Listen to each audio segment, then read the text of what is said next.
Honourable members, the prayer. Lord, the God of righteousness and truth, grant to our King, to his government, to members of the Legislative Assembly, and to all in positions of responsibility, the guidance of your Spirit. May they never lead the province wrongly through love of power, desire to please, or unworthy ideas, but laying aside all private interest and prejudice, keep in mind their responsibility to seek to improve the condition of all. Amen. Honourable members, we will now be led in the singing of God Save the King by Mr. Michael Peters. I'd invite you to participate in the language of your choice. God save our gracious King, long live our noble King. God save the King. Send him victorious, happy and glorious, long to reign over us. God save the King. Honourable members, please be seated.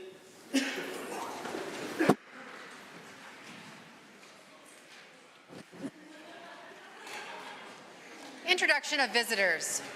Introduction of guests. Honourable members, as is the requirement of the Speaker's Gallery, it's my absolute pleasure to introduce the finest of all of the Neudorfs, the Honourable Minister of Affordability and Utilities, lovely bride, Ms. Dina Neudorf. Please rise and receive the warm welcome of the Assembly.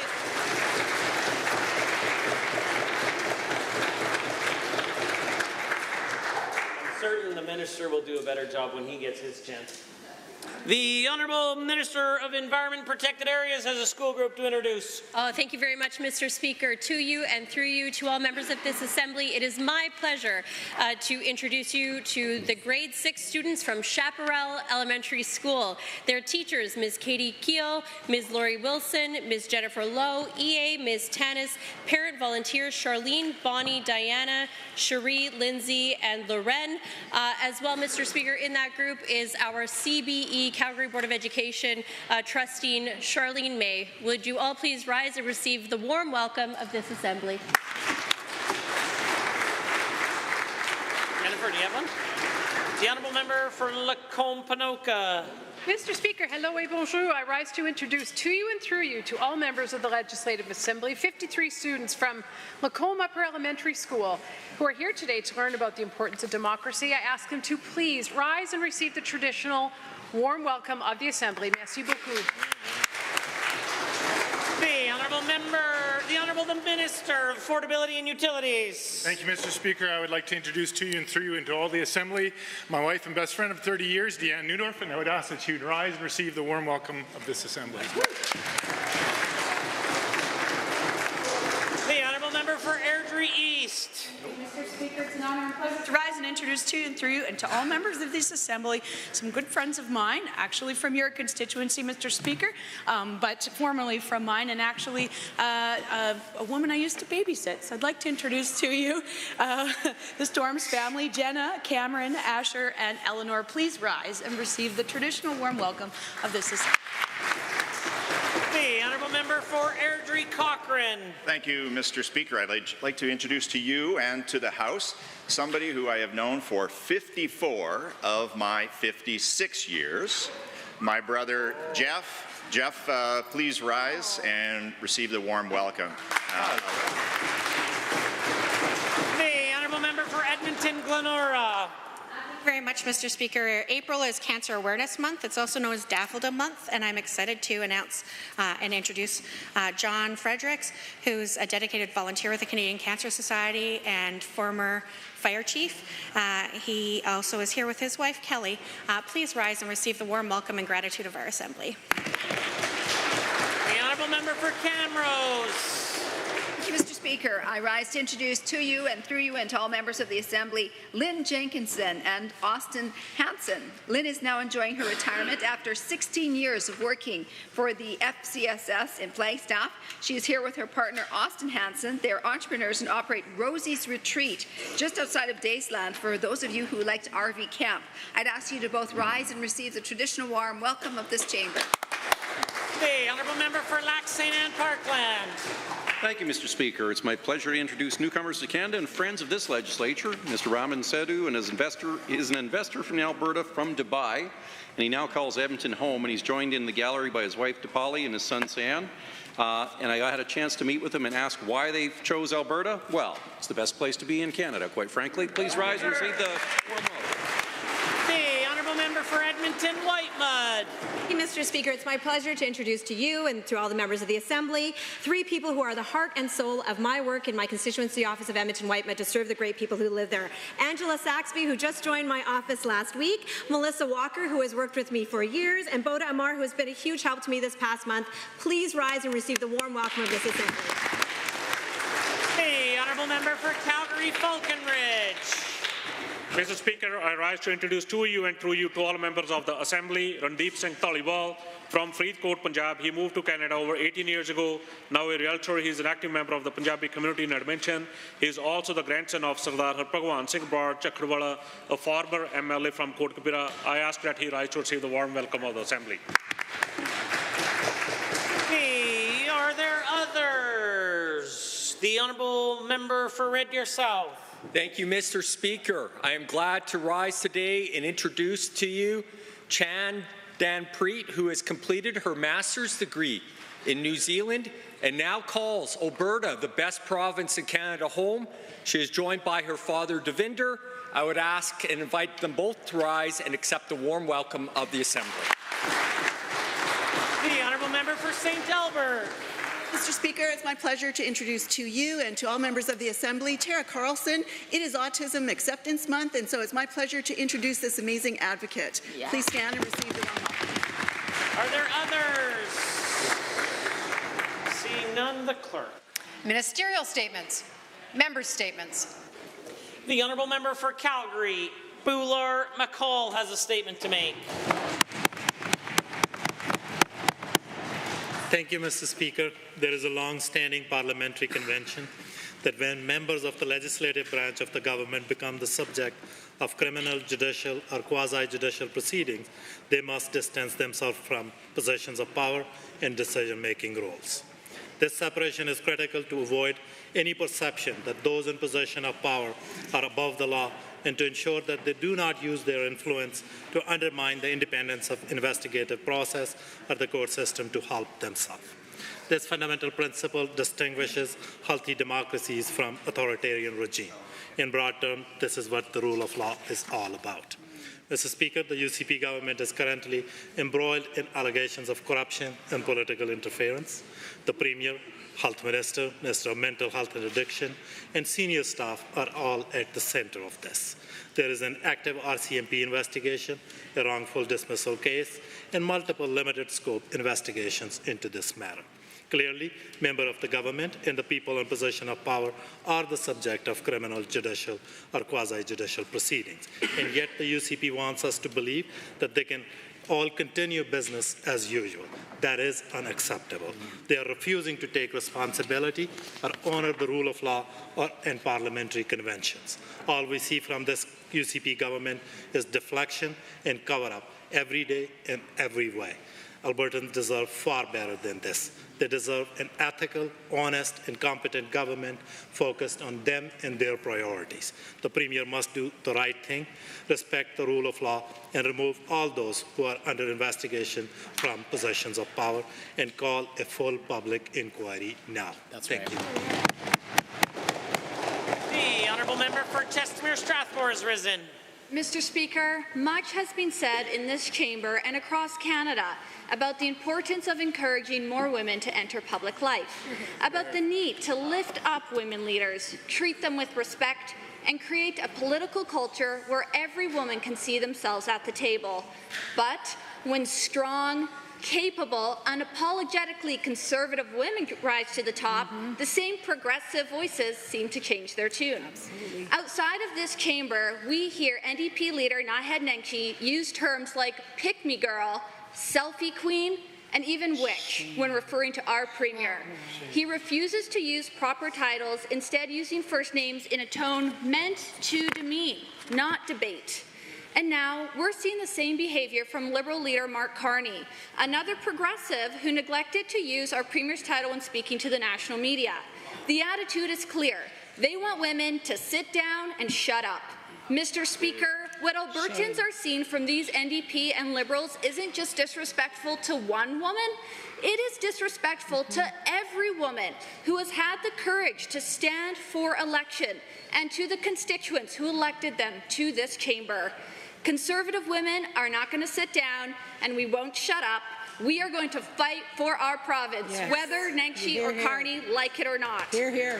It's easy for the NDP to support women in politics when those women are on the left, but it's harder when a woman challenges them, outworks them, defeats them, and refuses to back down. But given the current state of the NDP, perhaps we shouldn't be surprised that a failed mayor who can't even convince his own caucus to give him a seat would lash out. But whether these progressives like it or not, it is long past time they learn to say the words, Madame Premier. Hear, hear.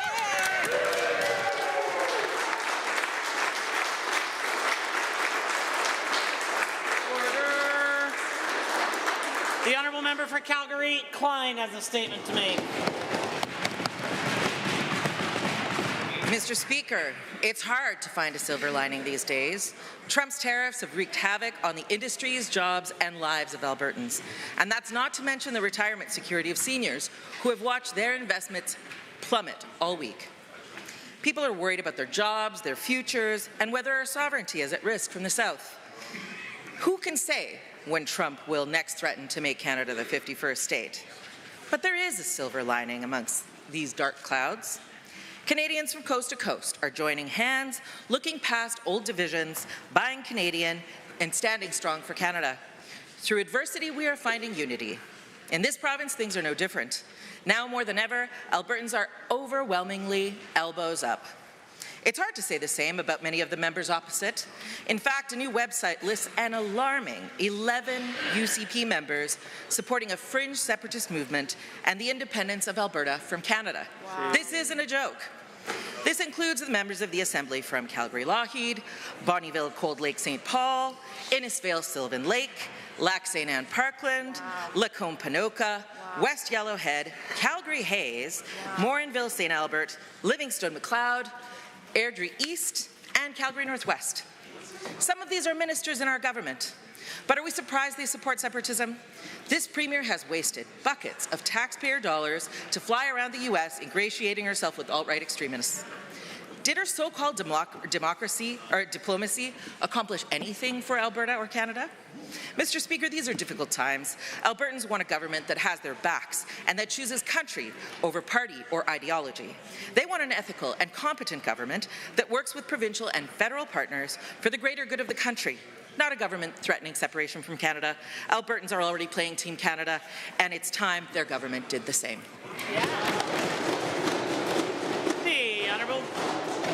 Point of order is noted at 144.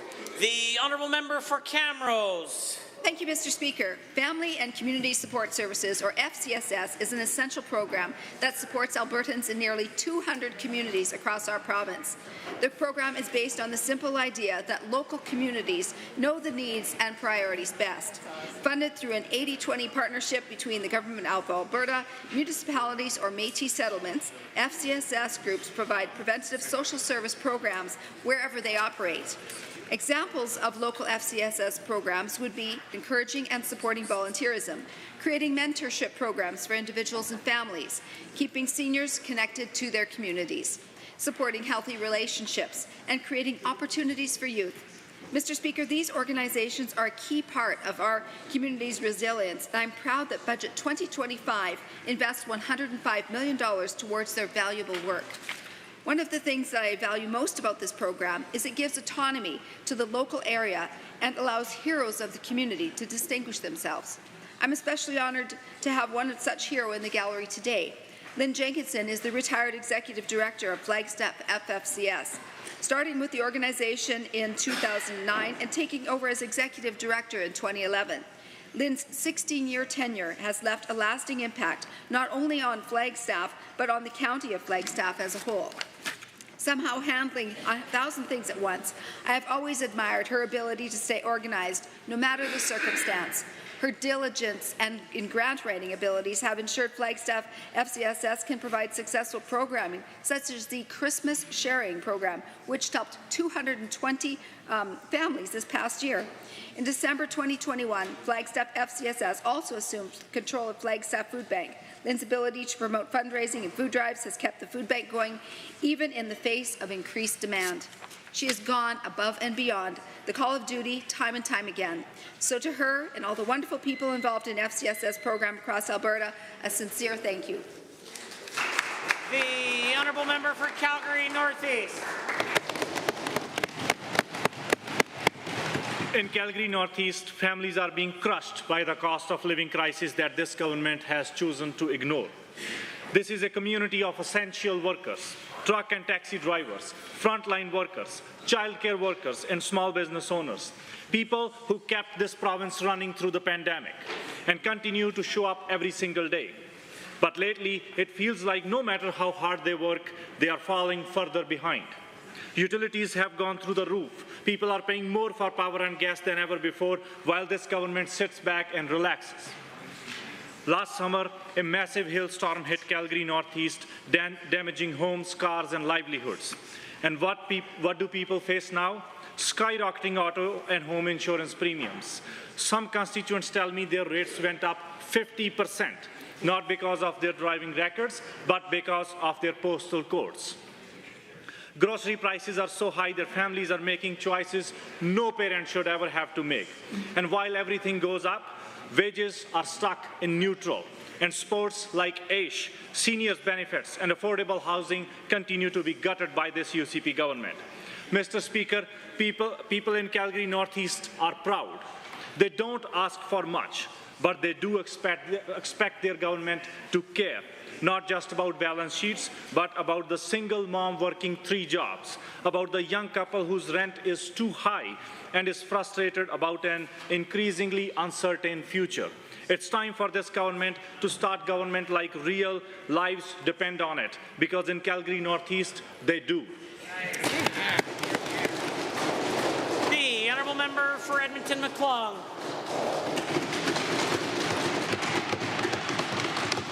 Mr. Speaker, the UCP brags that they are the champions of rural Alberta, but since Greyhound ceased operations in Western Canada in 2018 and left Alberta without a rural bus transportation network, seniors who are already living in communities with shuttered emergency rooms thanks to the UCP now can't even take the bus to an appointment with a medical specialist in a larger community. Students often can't visit home while taking college classes in larger urban centres. If you don't drive, it is less and less viable to live in the UCP's rural Alberta. Yet the Minister of Transportation laughs at the idea of funding a study to determine how best to deliver an economically viable network of bus transportation across Alberta, one that could connect to Eastern Canada and beyond. There are so many possibilities that the UCP refuses to consider. Perhaps a hybrid model where smaller buses would serve smaller communities and feed into larger centres in a hub and spoke system, or co-op or non-profit hut model, or mandating larger carriers to cross-subsidize their profits from gravy runs and use them to serve smaller communities as part of their route licensing agreements, or a publicly operated bus line like the former STC, which used profitable runs between Saskatoon and Regina to pay for less profitable routes and made money from freight by delivering parts to farmers, goods from rural businesses in one corner of the province to another, and library books from one rural library to another. In the end, some combination of these ideas with multiple suppliers working in a regulated system would probably work best. But let's have the study and find out. Best Best of all, these buses could travel on roads that already exist. Rural Albertans see billions of dollars spent on urban LRT projects. That's fine.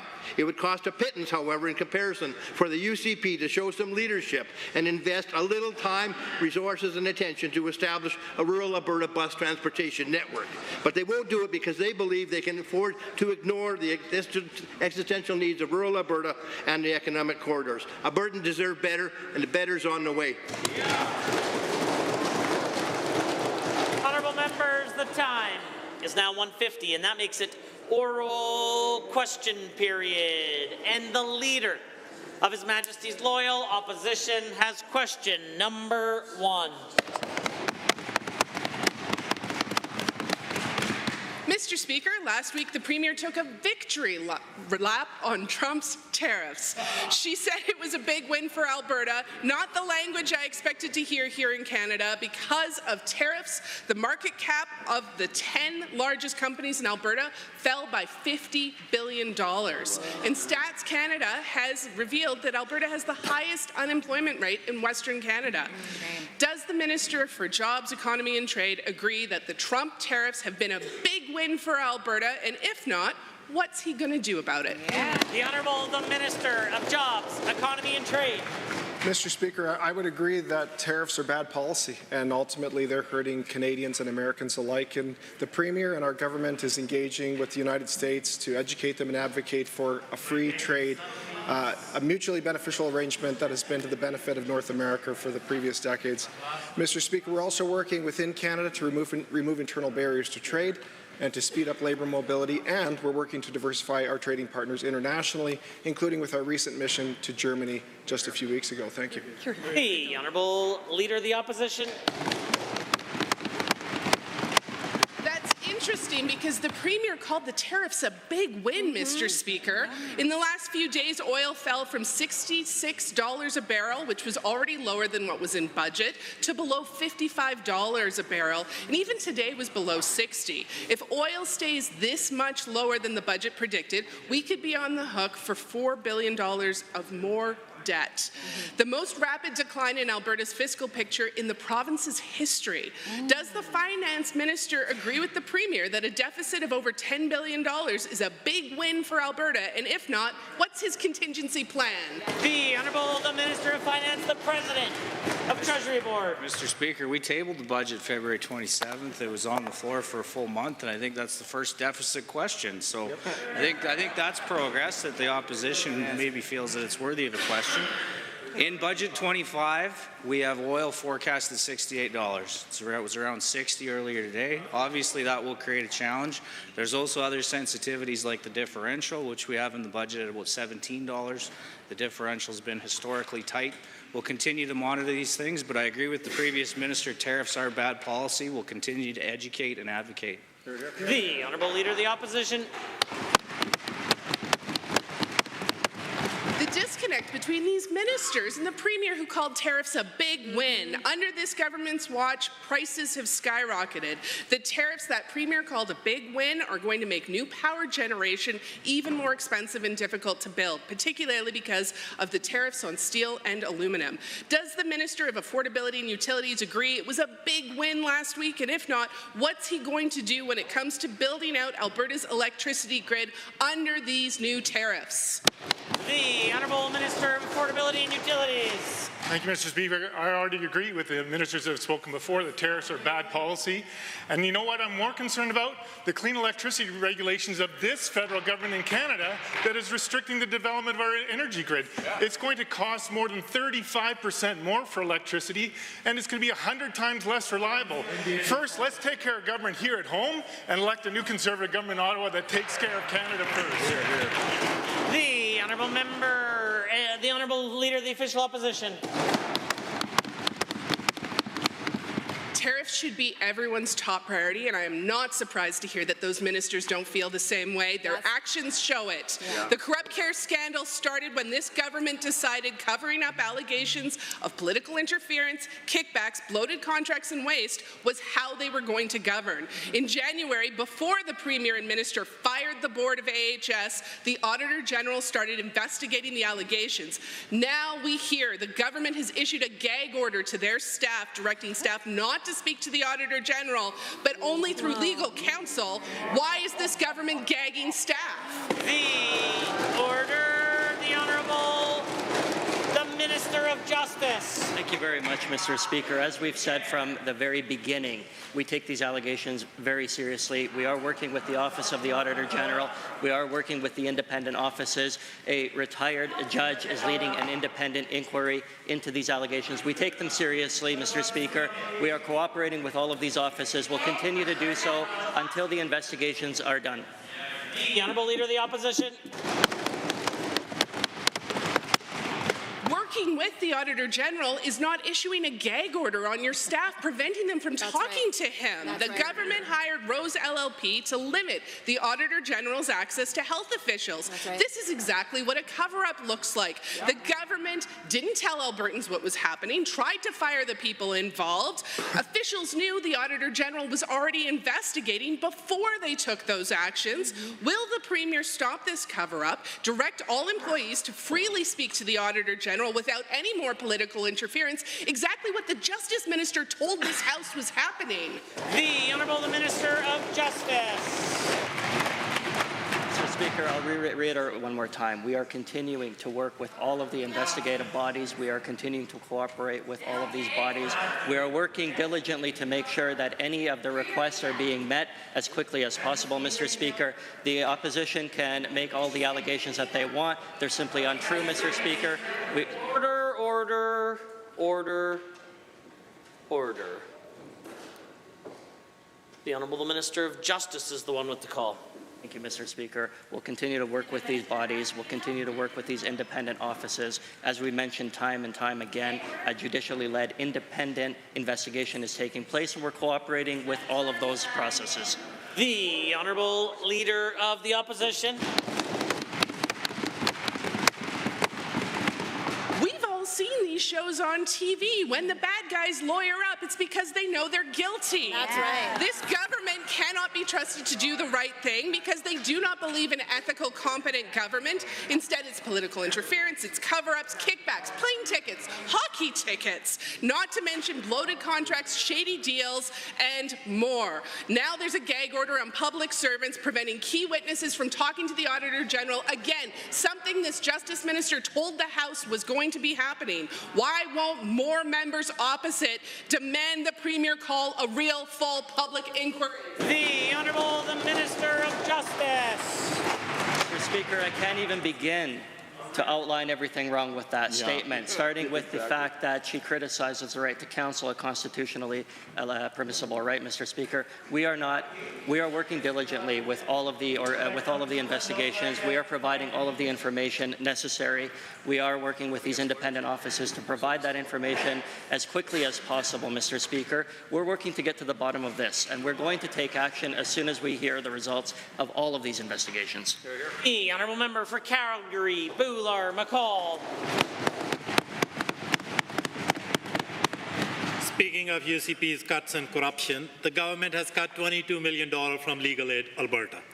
Then they put forward Bill 39, forcing the Alberta Law Foundation to pick up the slack and giving the minister unprecedented power to block their grants over $250,000. Two government-appointed members of the foundation's board have already resigned in protest. Will the minister explain why this government thinks it's a good idea to steal money from an independent, nonpartisan organization to backfill their own cuts to legal aid? Good question. The Honourable Minister of Justice. Thank you very much, Mr. Speaker. The honourable member is about 35 years too late. The Alberta Law Foundation has funded Legal Aid Alberta for more than 35 years now. Albertans have said loud and clear that a strong and robust legal system means a strong and robust legal aid system, accessibility, and ensuring that people can retained counsel through legal aid is absolutely paramount and is a cornerstone to a well-functioning justice system, Mr. Speaker. What we're doing is that we're aligning with the times. Other provinces fund legal aid through Alberta Law Foundation at the same rates we're proposing. The honourable member for Calgary-Buller-McCall. The UCP raid on Alberta Law Foundation's purse has already stalled the development of Indigenous Law Institute at the University of Alberta. It has resulted in reduced funding for many community-based organizations and legal clinics. The Alberta Law Foundation says these changes are, and I quote, destabilizing, unnecessary, and present a threat to the entire legal profession, end quote. What justification can the minister provide for this unprecedented political interference and control over the affairs of a nonpartisan, arm-length organization? The Honourable Minister of Justice. Mr. Speaker, none of that statement is accurate. The Alberta Law Foundation received $164 million in revenues last year and provided grants in a total of a little over $20 million to various organizations and agencies. As of last year, the Alberta Law Foundation held reserves of more than $226 million. And as of March 31st, 2025, that reserve ballooned to $281 million, Mr. Speaker. The honourable member can shout all he wants, but the fact is that the Alberta Law Foundation is very, very healthy. The honourable member.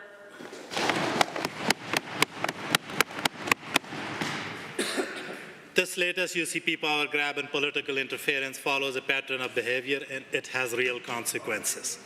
The government has cut $10 million in funding for 14 organizations previously funded by the foundation.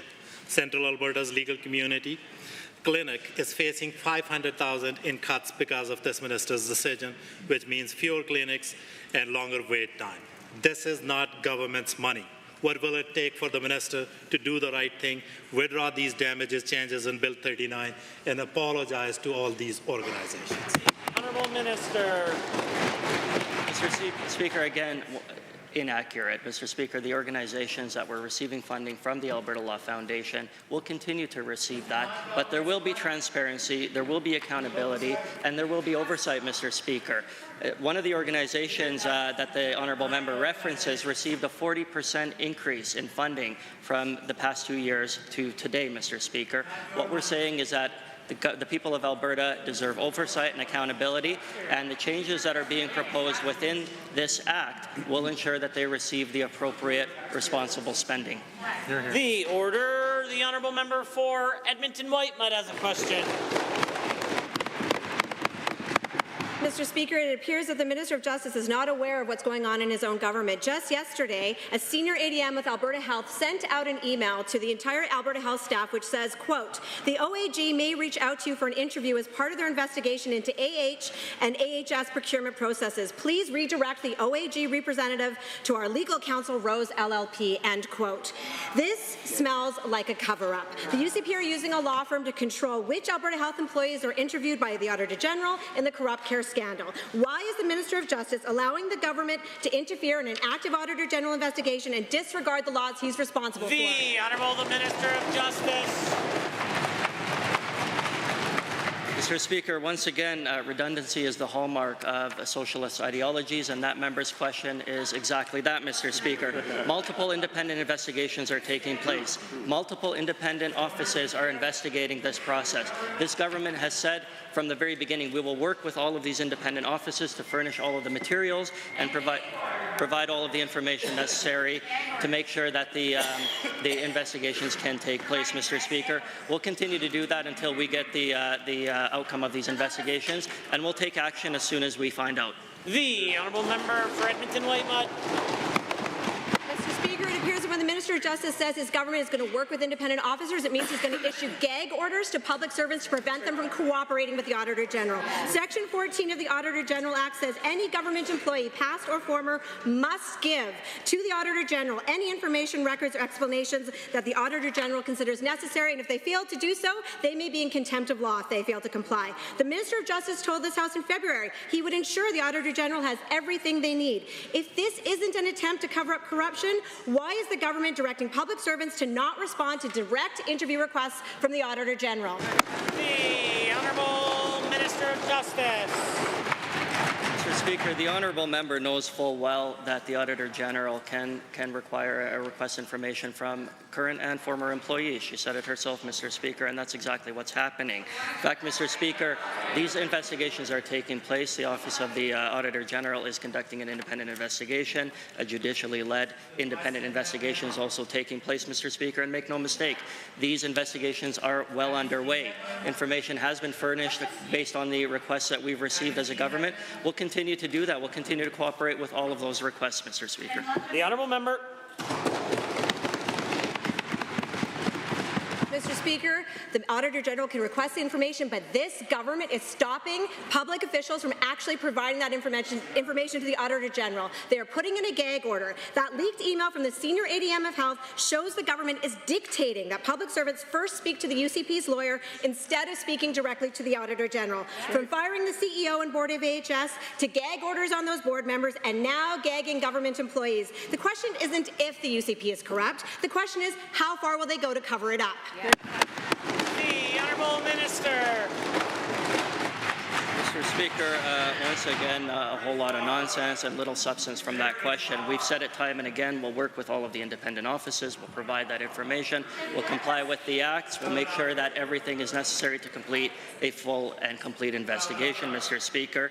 We're working with all of the offices that are conducting investigations. We're happy to do so. And there has been, the member can make all the allegations she wants, Mr. Speaker, but they're simply not true. The honourable member for Edmonton City Centre. Mr. Speaker, it seems the Minister of Public Safety is out of touch. With Bill 49, he's charging ahead with his plan to use Alberta sheriffs to staff a provincial police force, but sheriffs say he didn't talk to them. The Sheriff Branch Officer Association says Bill 49, quote, could have significant negative impacts on the Alberta Sheriff officers, and splitting half of them into a provincial police force could jeopardize vital services, hurt public trust, and actually reduce public safety. Wow. To the Minister, these frontline officers are key to any part of keeping our community safe. Don't you think you should talk to them before you start making drastic changes to their jobs? The Honourable Minister of Public Safety, the Deputy Premier. Mr. Speaker, I cannot begin again to mention how incorrect that statement is made by the member opposite. Mr. Speaker, we of course want to support the training and pay and funding, and as I've said before, we want those who are performing police-like functions to be treated like police officers, which is precisely why we are doing Bill 49, Mr. Speaker. I think the member opposite, quite frankly, is making an argument to support Bill 49, and I certainly encourage him and all members of this House to support Bill 49. Honourable members, a point of order is noted at 2:06. The Honourable member for Edmonton City Centre. Given the Minister isn't just out of touch with his own officers, he's out of touch with rural leaders. Given that for the last year they've been telling him they oppose a provincial police force. Yeah. They've repeatedly asked for consultations or legal details on what his plan will cost. And they've made it clear he needs to earn their support, but given he instead just ignored them and brought in a bill to do what he wants anyway. Given the Minister talks about how law enforcement should be accountable to the communities they serve, perhaps he can lead by example. Will he table Bill 49 until he's actually talked to rural leaders about what their communities want and need? Good question. The Honourable Minister of Public Safety. Mr. Speaker, I have spoken to rural leaders all the way from Coots up to Peace River, Mr. Speaker, and I can tell you right now that the RCMP are roughly 20% short on their authorized strength level, Mr. Speaker. We have to supplement, we have to provide those supports to make sure that there are calls of service. Why did the members opposite, why are they opposed to having a 911 call answered? That's the good question we have to ask. And why did the members opposite not want to support the people in rural Alberta who have been speaking out in support of rural policing? Order. The Honourable member for Edmonton City Centre. Given it's clear clear, an Alberta provincial police force is the Turkish Tylenol of policing policy, a plan to waste millions of dollars to produce a product no one wants, not Albertans, not rural leaders, even sheriffs have concerns. But given this government is so focused on fighting with Ottawa and flirting with separatists, they don't see they could actually hurt the people they claim they're trying to help. And given their refusal to listen means the UCP's cure for rural crime risks being worse than the disease. The minister needs to put Albertans first. Will he table this bill and actually consult? The Honourable Minister of Public Safety. Mr. Speaker, I do not understand why the members opposite are so opposed to choice, Mr. Speaker. I can tell you this is providing an option for municipalities. What do the members opposite have against the community of Coaldale? Right. What do the members opposite have against the community of Hardisty, Mr. Speaker? Mr. Speaker, they want choice. We're providing that choice. We're going to support rural Albertans, and we're going to support policing in this province, Mr. Speaker. The Honourable Member for Calgary East.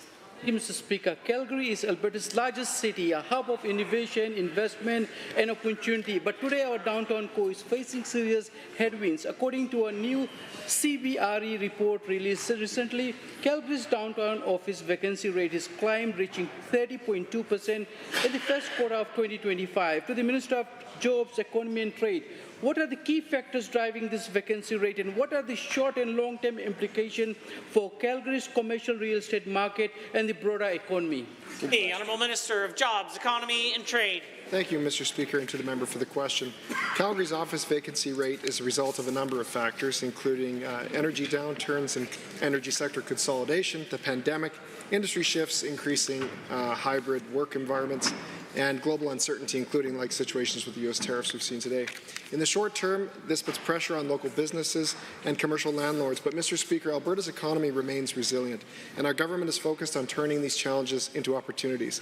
We're creating opportunities by increasing investment in innovation, attracting new businesses, and leveraging our competitive advantages to drive growth and create jobs in every sector of our economy, including Calgary. The Honourable Member for Calgary East. Thank you, Mr. Speaker, and to the Minister. Given that industry experts have pointed well-page consolidation, remote work, exit of key players like Chevron, and now U.S. tariff uncertainty as factors to Calgary's vacancy struggles. And given this is leading to declining property values, reduced tax revenues, shaken investor confidence, to the same minister, what immediate step is our government taking to attract business back to Calgary and support revitalization efforts that helps restore vibrancy and economic momentum? The Honourable Minister. Thank you, Mr. Speaker. When downtown office buildings remain underutilized, it means fewer jobs and less economic momentum for Calgary's workers and support for our local businesses. That's why our government is taking bold action to ensure prosperity in Calgary. Calgary's private sector strength is the backbone of the city's economy, and our business-friendly policies are already bringing additional investment to the city. Alberta led Canada in new business incorporations last year, with over 58,000 new companies taking up shop across Alberta. The Conference Board of Canada also forecasts that Calgary will lead the country in GDP growth this year. We're using this momentum to attract new tenants downtown, to diversify the economy, and position Calgary as a hub of innovation. The Honourable Member. Thank you, Mr. Speaker and Minister. Given that the City of Calgary has approved 11 office to residential conversion projects, a step forward, but experts say they are still early in this revitalization process. And given that small businesses, families and workers need to see results now, not years from now, to restore confidence in our urban economy. To the same minister, how is the budget 2025 supporting Calgary's downtown, and what role is the province playing in ensuring that the city remains a destination of investment, growth and success of our province? The Honourable Minister. Mr. Speaker, Budget 2025 is designed to drive economic growth and renewal across Alberta, including in downtown Calgary. Companies continue to choose Alberta due to our competitive taxes, business-friendly policy, and our young and productive workforce. We're reinforcing these policies to keep Calgary's economy resilient, and we're investing in infrastructure to support Calgary's diversification and growth.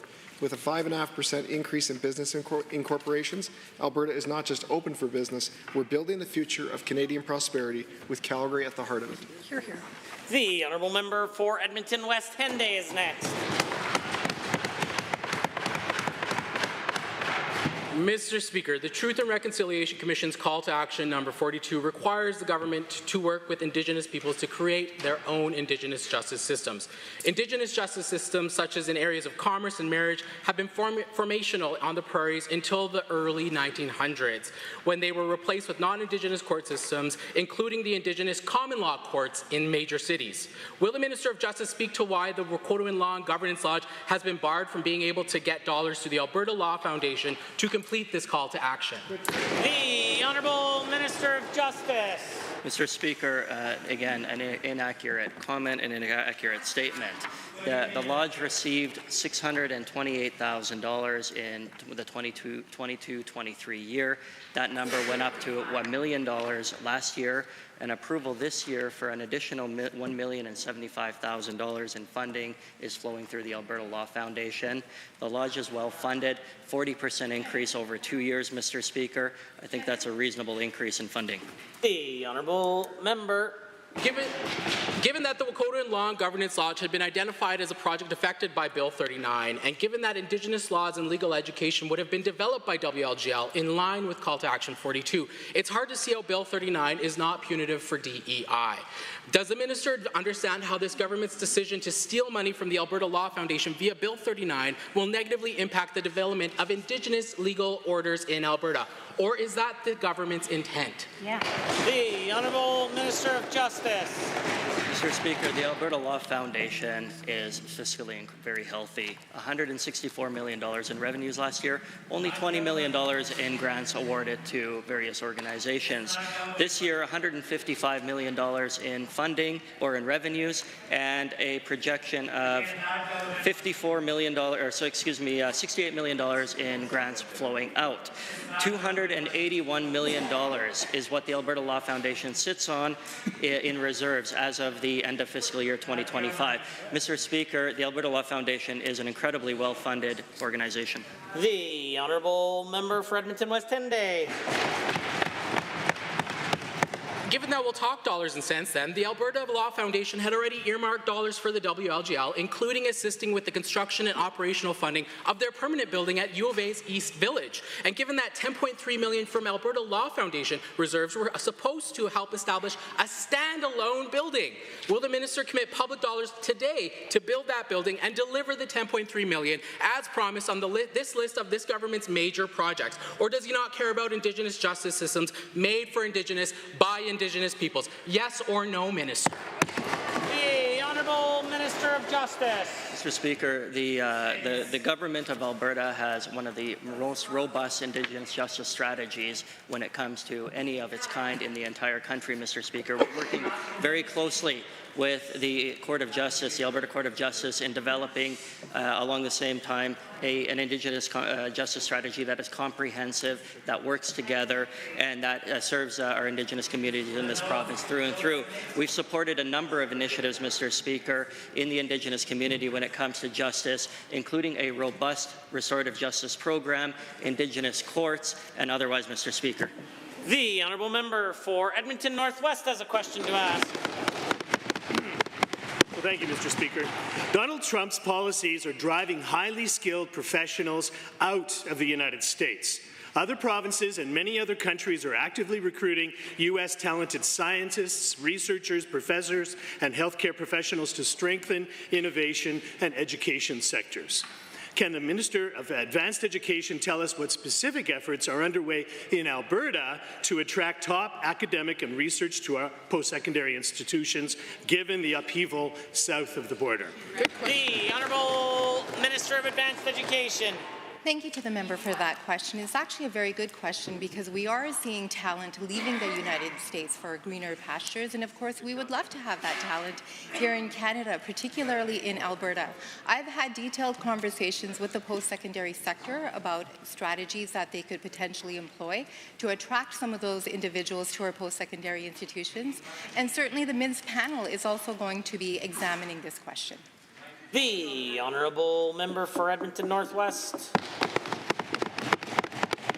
Well, Mr. Speaker, given that Alberta's post-secondary sector has seen deep and sustained cuts under this UCP government, the largest cuts in the history of this province to post-secondary, and given that the UCP policies are forcing our top institutions like the University of Alberta to implement a hiring freeze, forcing faculty staff to leave the province, not come to the province. So can the minister explain how she expects to attract world-class researchers and educators to Alberta when this government's own policies are in fact driving them away? That's right. The Honourable Minister of Advanced Education. Well, Mr. Speaker, in Budget 2025, we actually announced $100 million for the University of Alberta for their biological sciences building to have that renovated. So there are more elements to base operating costs in terms of funding post-secondary institutions.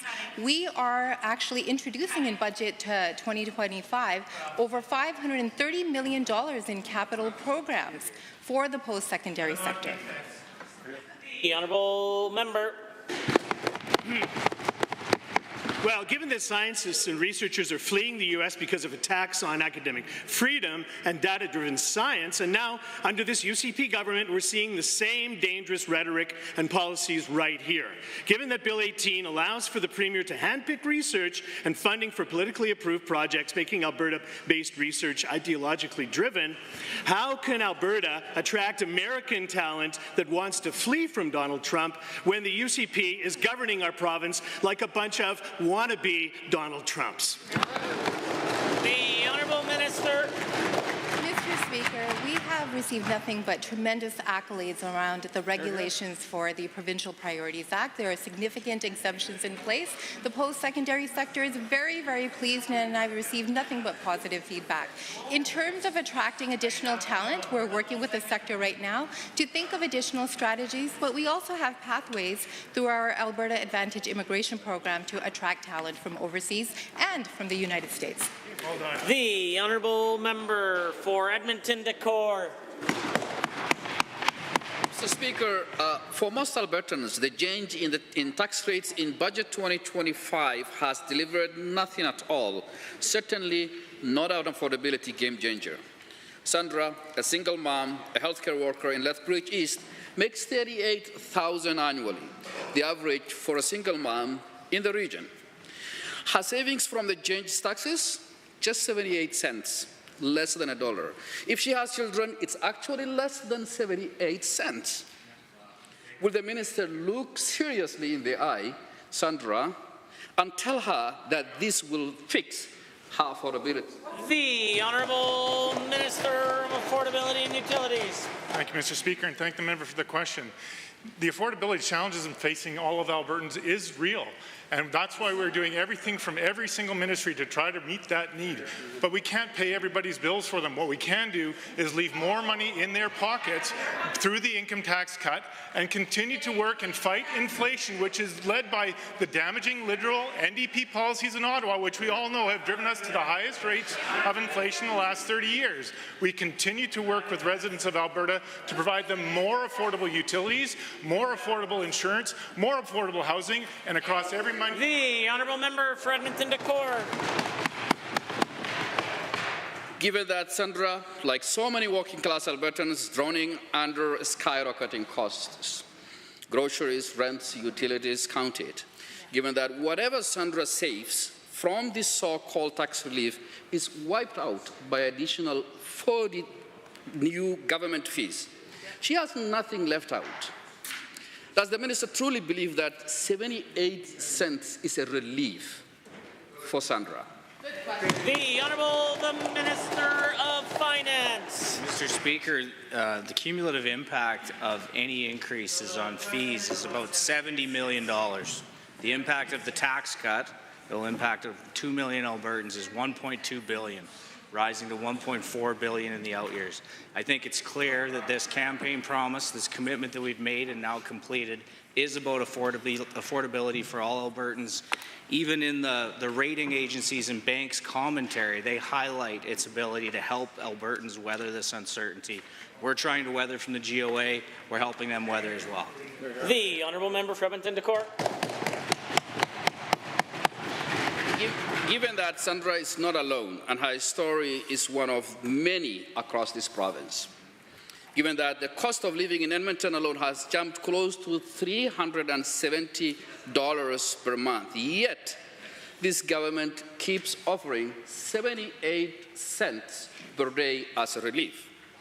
Given that Albertans are not asking for handouts, they are asking for respect and real change. So will the minister stop pretending the 78 cents per day is enough for Sandra and many others, and finally commit to a serious affordability? The Honourable Minister of Affordability. Thank you, Mr. Speaker. We believe that this income tax cut will make a substantial difference, up to $750 per year. But they're right, that's not the only thing that we're doing to help. We are bringing forward lower insurance rates. We are bringing forward affordable housing. We are bringing forward lower utility by fixing systems. We wish we could turn the dreadful policy of the NDP and the federal Liberals back 10 years, but we can't. We have to work step by step across every ministry, doing what they elected us to do, serving them, making life better for Albertans, and that's exactly what we're intent on doing. The Honourable Member for St. Albert is next. Here are 3 quotes from the UCP-appointed disability advocate. 1, people with disabilities are overrepresented among the poor. People with disabilities and their families face multiple economic barriers, resulting in higher levels of poverty. And the cost of living for people with disabilities is greater than those living without disabilities. Now, this UCP government is stealing the new federal benefit meant for low-income disabled people on AISH, $200. Minister, it costs nothing for this government to just let them keep the $200. Why is your ministry taking it away? The Honourable Minister of Seniors, Community and Social Services. Mr. Speaker, unfortunately, the federal government fell way short when it came to the Canadian disability benefit. They have laid out a threshold for provinces to meet $1,811 when it comes to disability payments. Our ACE program is $1,901, Mr. Speaker, the highest in the country, over $500 more than most provinces, because we want to make sure that we continue to have the best disability program anywhere in the country, and that's exactly what's going to happen on this side of the aisle, Mr. Speaker. Unfortunately, we saw during the time when the NDP was in power that they didn't do simple things like indexation, actually stand with the disability community in this province. We did. The Honourable Member for St. Albert. Given this UCP government created an accessibility legislation working group in 2022 to study and report on the economic impact and future benefit of removing barriers for disabled Albertans. And given the UCP's own disability advocate found that disabled business owners created over 1 million jobs, generating over $29 million in employment income, clearly underlining the economic benefit of removing barriers through introducing legislation. To the Minister, why was the UCP Disability Advocates report called Accessible Alberta hidden? Yeah. The Honourable Minister of Seniors, Community and Social Services. Mr. Speaker, it is so outrageous to hear that member even talk about the disability advocate. She stood in this chamber not too long ago and referred to him in a derogatory term, called him a hostage, referred to how he looked. This is a disabled gentleman who is in a wheelchair, Mr. Speaker, who's standing up for the disability community. She lost all credibility, Mr. Speaker, when she did that, and she's lost all credibility on this file going forward. We on this side of the aisle stand with our disability community, and we certainly stand and support each and every day our amazing disability advocate in this province, Mr. Speaker. Point of order is noted at 227. The Honourable Member for St. Albert. Given, Mr. Speaker, I am quite sure if this minister actually had any kind of respect for the disability advocate, he would share that excellent report with this chamber. Yes. He has chosen, Mr. Speaker, to hide it. In addition to that, he's clawing back $200 from the feds. He is hiding the accessibility report because he refuses to make the changes that Albertans are calling for. Not to mention, you are hiding the changes you're making about AISH behind closed doors. Admit it. What are you doing to make life better for disabled Albertans? I suggest zero.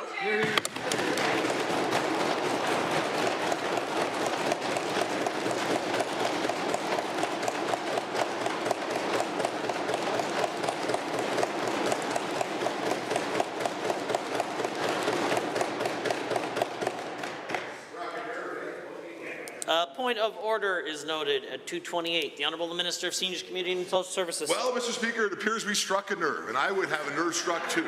If I had the nerve, and I was the official opposition critic, to stand in this chamber and derogatory refer to somebody on the way that they look because they live in a wheelchair, Mr. Speaker, I would be absolutely ashamed, and she should apologize for that, Mr. Speaker. Now, what are we doing for the disability community, Mr. Speaker? We're investing $3.6 billion in this fiscal year alone. We've increased every line item when it comes to disabilities, Mr. Speaker. We've indexed the age payments, something the NDP refused to do in their time in power, Mr. Speaker. And most importantly, Mr. Speaker, we're going to make sure that the disabled community will not be punished for going to work like the NDP did to them when they were in government. Point of order is noted at 2:29. The Minister of Forestry and Parks. The Honourable Member for Calgary-Lougheed has a question to ask. Mr. Speaker, in 2023, Alberta broke a national record for interprovincial migration, with over 55,000 people choosing to move to Alberta from other provinces. Last week, I was honoured to welcome the Minister of Immigration and Multiculturalism to present the winner of my youth writing competition in Calgary-Lougheed on how their family came to Alberta. Many of the stories I received were compelling, with themes of perseverance to build a better future in this strong and free province.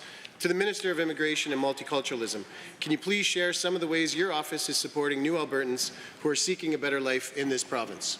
The Honourable Minister of Multiculturalism and Immigration. Well, thank you, Mr. Speaker. Alberta is proud to help newcomers build successful lives here.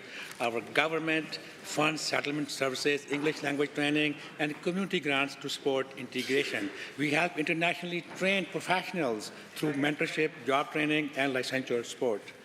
Since 2021, we have invested over $2.8 million in mentorship, helping more than 1,800 newcomers find skilled jobs. We are ensuring newcomers and all Albertans have the opportunity to thrive in this beautiful province. The Honourable Member for Calgary-Lougheed. Mr. Speaker, and through you to the Minister, given that there are many stories of new Albertans seeking opportunities to start a business or to better utilize their experience and education, and further given that in the 4 years of NDP government, nearly 36,000 people left Alberta for other provinces, and also given that people are moving to Alberta in record numbers, could the same minister please share his thoughts as to why more than 200,000 people chose Alberta last year alone, both interprovincially and internationally? The Honourable Minister. Thank you, Mr. Speaker. Alberta is once again the destination of choice because we are creating conditions for success, low taxes, strong job growth, and a focus on freedom and opportunity. People are coming here to raise families, start businesses, and build a future. Unlike the previous NDP government that drove people away, our government, Mr. Speaker, is fostering an environment where newcomers can thrive, contribute their skills, and be part of Alberta's incredible economic growth. Hear, hear. Hear, hear. Member. Thank you, Mr. Speaker.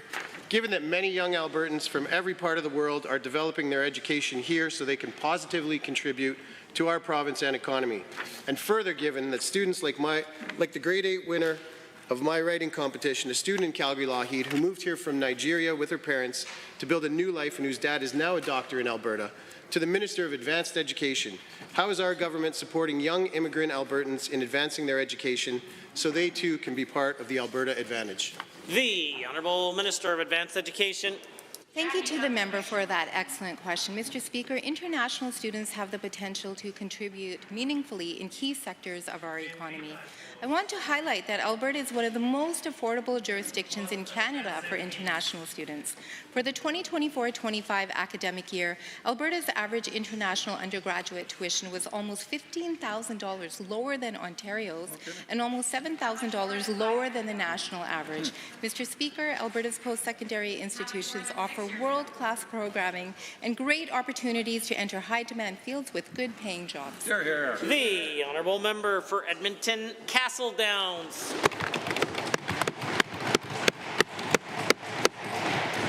It's Tourism Week, Mr. Speaker, and we know that local Alberta travellers were crucial to the tourism sector's recovery following the pandemic. And now with the current economic environment being top of mind, many stakeholders that I've spoke to across the province want to know what the UCP plan is. My first question is a simple one. What steps is the minister taking to encourage more Canadians and international travellers to explore Alberta rather than taking their travel dollars elsewhere? The Honourable Minister of Tourism. Well, thank you, Mr. Speaker, and I would love to thank the honourable member opposite for that very thoughtful question. It is, in fact, National Tourism Week, and Edmonton has also declared National Tourism Week here in the city. And I'll take this opportunity to thank all the entrepreneurs across Alberta who make this province the best place to live, to play, and to visit. Now, also with those entrepreneurs and the good work of Travel Alberta, we are coordinating to develop products all across Alberta so we can demonstrate to international markets and markets here in Canada that they must come to Alberta because it is a beautiful place that they should visit. The Honourable Member for Edmonton Castle Downs. Given that almost 99% of Alberta's 18,200 tourism-related businesses are small businesses or solo entrepreneurs, and given the economic challenges that Alberta currently faces and the opportunities to grow with the industry that these challenges present, with Canadians increasing interest in travelling within our borders, what specific support is the UCP providing to help small and medium tourist enterprises both thrive and recover in the current environment? The Honourable Minister of Tourism. Well, Mr. Speaker, first and foremost, we are selling Alberta around the world, around North America, around Canada. I've gone... Mr. Speaker, I'm not sure what there is to say about tourism negatively from the opposition suggesting that we're selling out Alberta. Mr. Speaker, we are selling Alberta to the rest of the world because they want to come here. This is the best place to visit, and we're investing over $70 million in the last 3 years to products around the province. We're developing new products that people are going to come and see. I don't know what the opposition have a problem with that for. The order. The Honourable Member for Edmonton Castle Downs. Given that rural tourism projects have benefited from targeted funding, such as the Rural Development Fund, which was $10 million over 2 years, and was considered a huge success in building new opportunities and supporting rural tourism. Given that this successful program was cancelled by the UCP at a critical and volatile time, and given this uncertainty about future funding opportunities for rural tourism operators and organizations, what plans does the government have to reopen this fund or introduce similar initiatives to ensure ongoing support for rural tourism development? The Honourable Minister. Well, thank you, Mr. Speaker. The grant program the member opposite is referring to was a decrease. The decrease the member is referring to was the program that had a limited run grant program that came to an end to the scheduled date. But what I can say is that through Travel Alberta, we continue to invest millions of dollars in new products around Alberta. $70 million in the last several years, 60% of which is going to rural Alberta. Because, Mr. Speaker, we have beautiful vistas, we have beautiful landscapes, incredible cities, but there's so much more to explore across Alberta, and we're making those products available to all visitors. The Honourable Member for Calgary, Edgemont.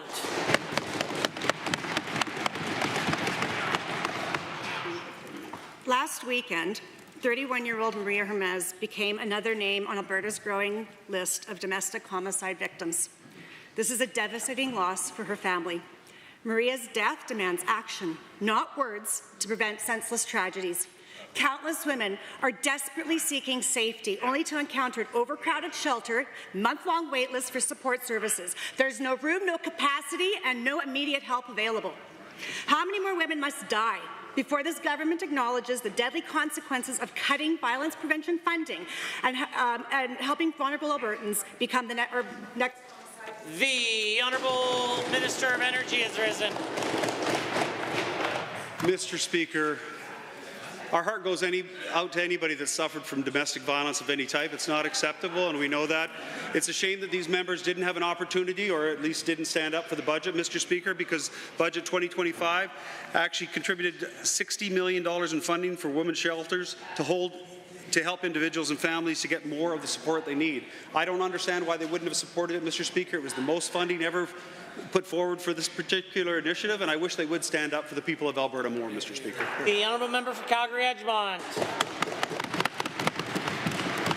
Given that due due to the cruelty of the government's budget. The shelter Fears Not Love in Calgary has reduced their capacity of bed spaces that are going to help women in crisis last week.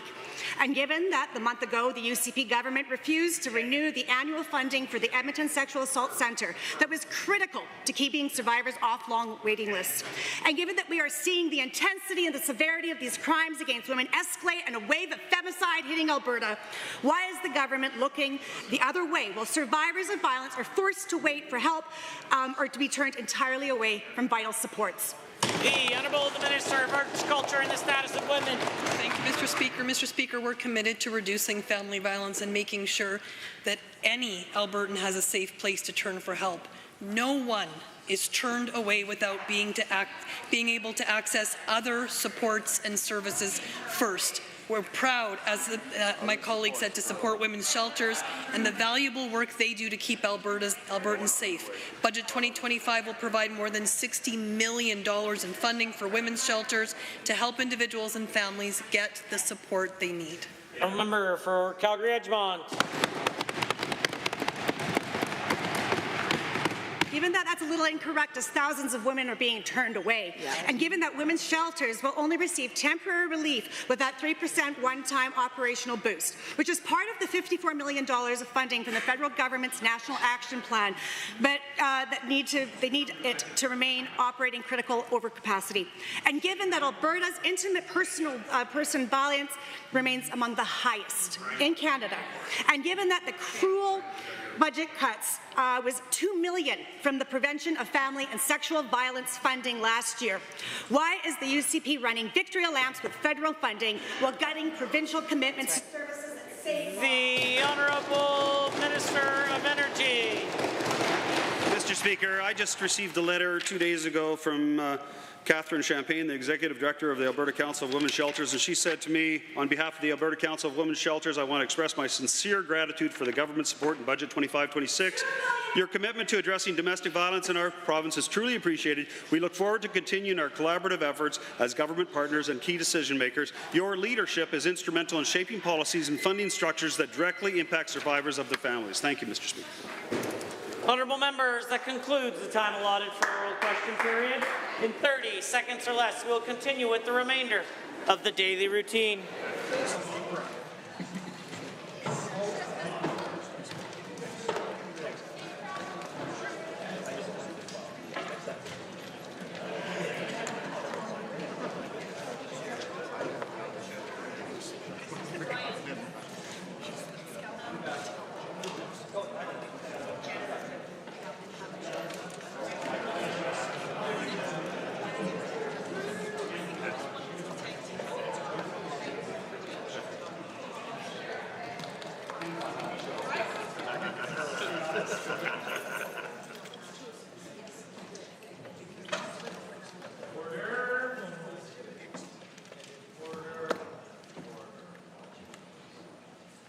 Presenting reports by standing and special committees. Presenting petitions. Notices of motions. Introduction of bills. The Honourable the Minister of Affordability and Utilities. Thank you, Mr. Speaker. I request leave to introduce Bill 52, the Energy and Utilities Statutes Amendment Act. This bill will clear the way for energy innovation and strengthen Alberta's utility system to power prosperity for generations to come. Albertans need to know they have reliable and affordable utilities to provide for their families and chase their dreams. This bill, if passed, will be the first of many steps delivering in ensuring that happens. With that, I hereby move first reading of Bill 52, the Energy and Utilities Statutes Amendment Act. The Honourable the Minister of Affordability and Utilities has moved first reading of Bill 52, Energy and Utilities Statutes Amendment Act 2025. All those in favour of the motion, please say aye. Aye. Any opposed, please say no. In my opinion, the ayes have it. That motion is carried and so ordered. Bill 52, Energy and Utilities Statutes Amendment Act 2025 is now read a first time.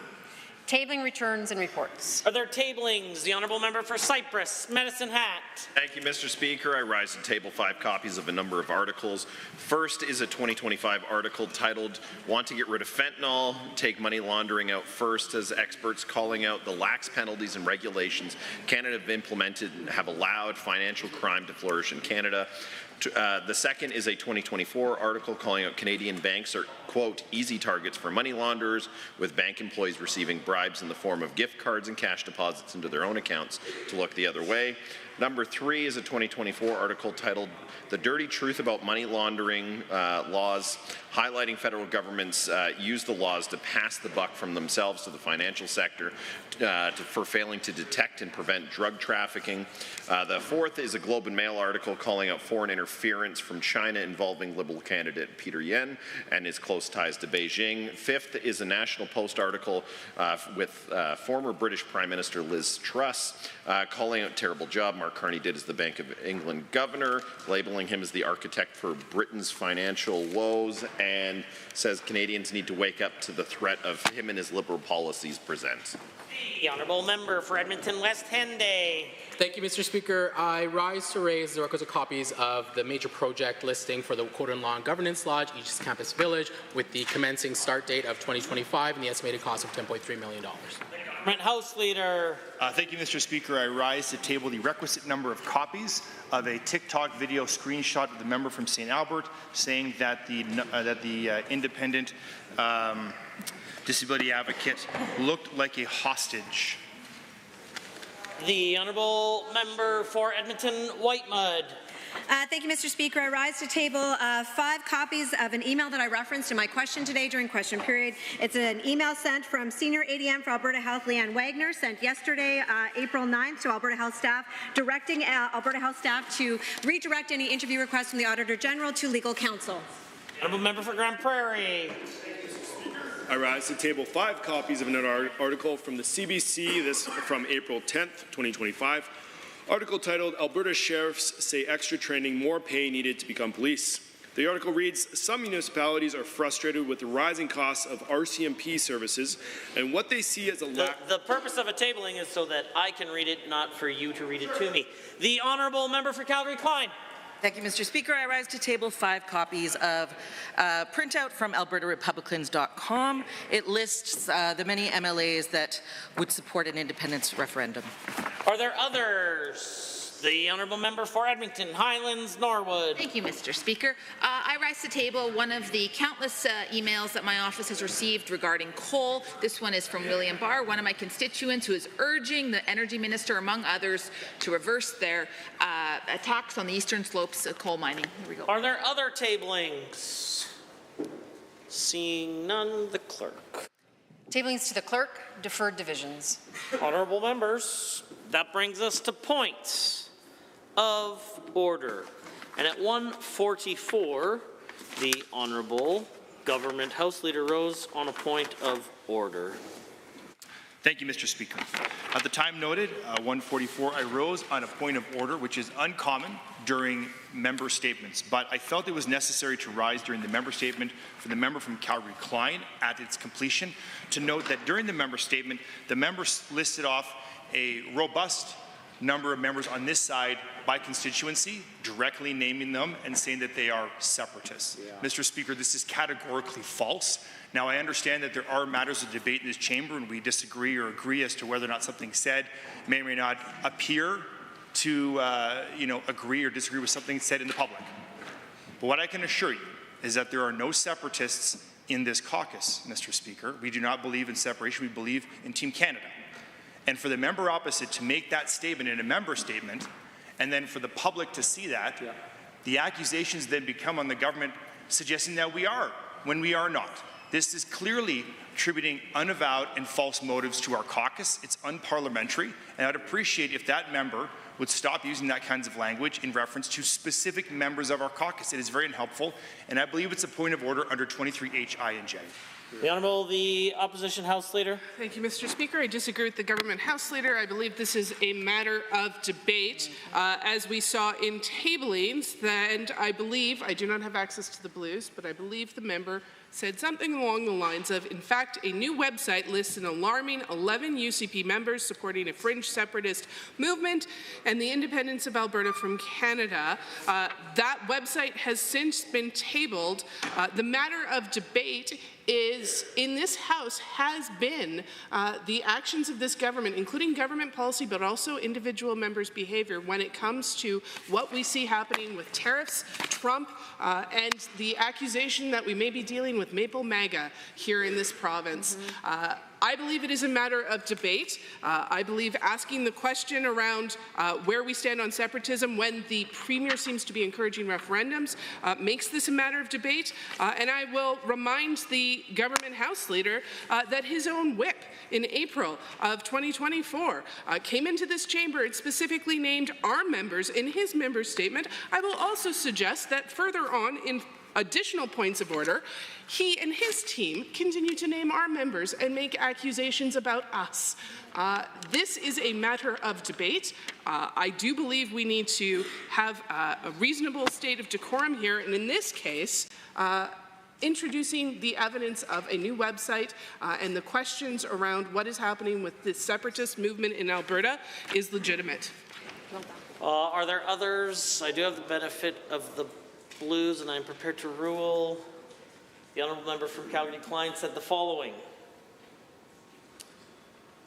It's hard to say the same about many members opposite. In fact, a new website lists an alarming 11 UCP members supporting a fringe separatist movement and the independence of Alberta from Canada. This isn't a joke. This includes members of the Assembly from Calgary-Lougheed, Bonneville, Cold Lake, St. Paul, Innisfil, Sylvan Lake, Lac-Saint Anne Parkland, Lacombe-Panoka, Calgary West. Some of these are ministers of our government, but we're surprised, but we are surprised they support separatism.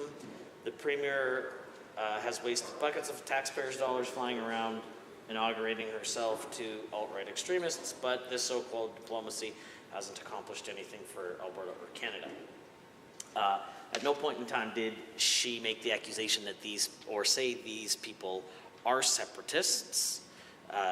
She merely pointed to a website that I'm sure many people disagree with, but that will be up to them to determine on the presence or absence of content on that. Well, I agree.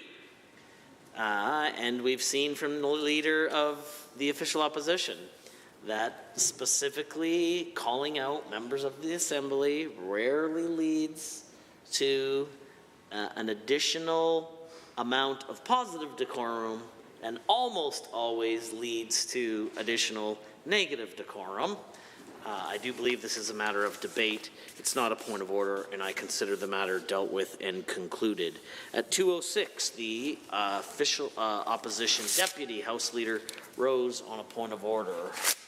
Thank you very much, Mr. Speaker. Under 23H, I, and J, the Deputy Official Opposition House Leader rose because the Minister of Justice, in response to our member, said, quote, the member can make all the allegations she wants, end quote. We know under 23H, making allegations is in fact a point of order. He is accusing her of essentially making things up, and so my Deputy Official Opposition House Leader rose on this, particularly given that the matter under debate at the time was an email that has since been tabled in this Assembly. She was simply quoting from what is now public record, direction from Alberta Health to GAG, their employees, instead of responding to the Auditor General. The member was not making allegations, and accusing her of making allegations essentially is accusing her of breaking the standing orders and or telling a lie, which she was not. Mr. Speaker, the Government House. Mr. Speaker, I believe that this is not a point of order, rather a matter of debate. With my unofficial records, I see the member can make all the allegations she wants, Mr. Speaker, but they're simply not true. Suggesting that the allegations are not true, Mr. Speaker, not that the member herself is lying. Mr. Speaker, not true. The last thing, that last thing is simply, Mr. Speaker, that's just no. I'm sure. But in any event, Mr. Speaker, I don't think this is a point of order. Certainly to suggest that the member from Edmonton Whitemud, who I believe this point of order was called against, no one would suggest that member is a liar or not telling the truth. There are many creative ways that we've also pointed out are unparliamentary to say that. This is suggesting allegations are not true, not that the member is lying. I do have the benefit of the blues, and I am prepared to rule unless there are additional comments. Seeing none. I do support the government House Leader's position that the minister who said the member can make all the allegations she wants, but they're simply not true, was referring to the allegations of a gag order, not that the member or anyone was not telling the truth or that they were making allegations about another member, just merely allegations that are, as you have mentioned, now part of the public record. I don't believe that this is a point of order, and I consider the matter dealt with and concluded. At 2:27, the official opposition House Leader rose on a point of order. She also did so, I believe, on the same matter at 2:29. If she's agreeable, I'd like to compile those two together. Very much, Mr. Speaker. You are correct. They are essentially the same as the minister at the time of Seniors and Community Social Services. Not only, in my mind, offended the practices of this assembly, he then proceeded to wait and then do it again in his next answer. So under 23H, I, and J, as well as the practices of this House, I want to speak to a couple of things that the minister did in both of his responses. First off, the minister repeatedly and frequently chooses to use his the practices of this place to lie. In this case, information, basic facts that he knows in this House. He continues to say that the NDP did not index AISH, something that is factually untrue given he is on record voting when the NDP did. I mention that because we have not been calling points of order on that, obviously matters of debate, etc. But now he is introducing the lie that our member would have ever made fun of the way anyone would look, or in this case, specifically, the disabilities advocate. He not only made that accusation, but he very clearly said that our member was making fun of the advocate because the advocate is themselves disabled. Something that is absolutely offensive and completely not true.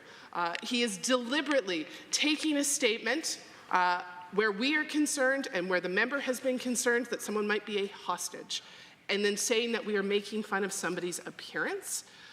It is such a deliberate twisting of what is happening to falsely accuse a member of something she has never, would never do in order to smear her in this chamber. And I think back to the government House Leader's comments on the point of order we just went through and his serious offense that his members would ever be slandered in this room. And I say that that just happened, that he accused our critic, who's been advocating for persons with disabilities, of making fun of a disabled person's appearance, when instead she has been advocating for the release of good information, for reports, for legislation that supports the disabled community. It was done deliberately. It was done twice. I believe strongly this is a point of order that the minister should apologize and withdraw. I would love to see an improvement in the types of responses we get from that minister to not deliberately mislead this House. I genuinely hope that you see this in the same way that I do, Mr. Speaker, and I look forward to your ruling. The Minister of Justice, the Deputy Government House Leader. Thank you very much, Mr. Speaker. I appreciate the Honourable Leader of the Opposition's submissions. However, I'd like to take you back just a couple of weeks ago. On March 12th, 2025, the member for St. Albert began her question as follows, and it's important that you keep the context in mind, Mr. Speaker.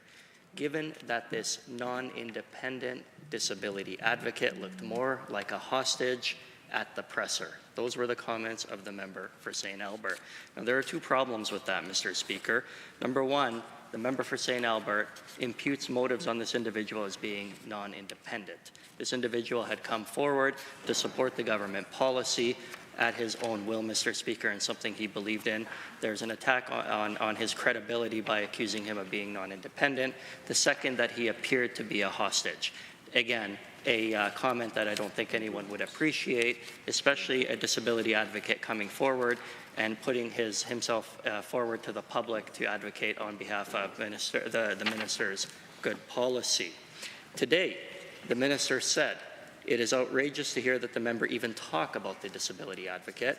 She stood in the chamber not long ago and referred to him in a derogatory term. I would submit to you that there were two derogatory terms. The one referring to him as a hostage, two referring to him as non-independent, Mr. Speaker. Called him a hostage, referring to how he looked. Mr. Speaker, seeing him on the screen, as the member for St. Albert would have undoubtedly saw, that is the only conclusions that she could draw. In a wheelchair, as it appeared, that is what he was referring to. He was criticizing the comments made by the member of St. Albert. They were insensitive, they were inappropriate, they imputed motives on an individual who really shouldn't have to deal with these kinds of things, Mr. Speaker. It is a matter of debate at best, but at worst, it's incredibly insensitive that the member for St. Albert would make those comments about somebody who comes forward to advocate for something that he believed in. Again, Mr. Speaker, this is not a point of order. This is inappropriate. If anything, suggesting that the minister is misleading the House is a point of order, if not a point of privilege, Mr. Speaker. Never overstated anything in the history of the universe. A point of privilege. I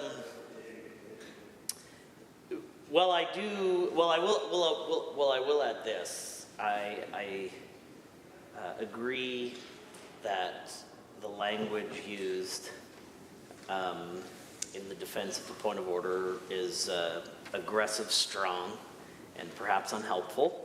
I think it's best that we leave it at that. But that the language was noted with respect to what the Minister for Community and Social Services does or doesn't do, particularly with respect to lying. The official opposition House Leader chose to use very strong and purposeful language, of which could be the subject of a point of order during the point of order. However, I believe we'll be best served to leave it there. I do want to highlight a couple of things, and I should ask, should mention, I do have the benefit of the blues, and I am prepared to rule. However, if there are other submissions, members are entitled to make them.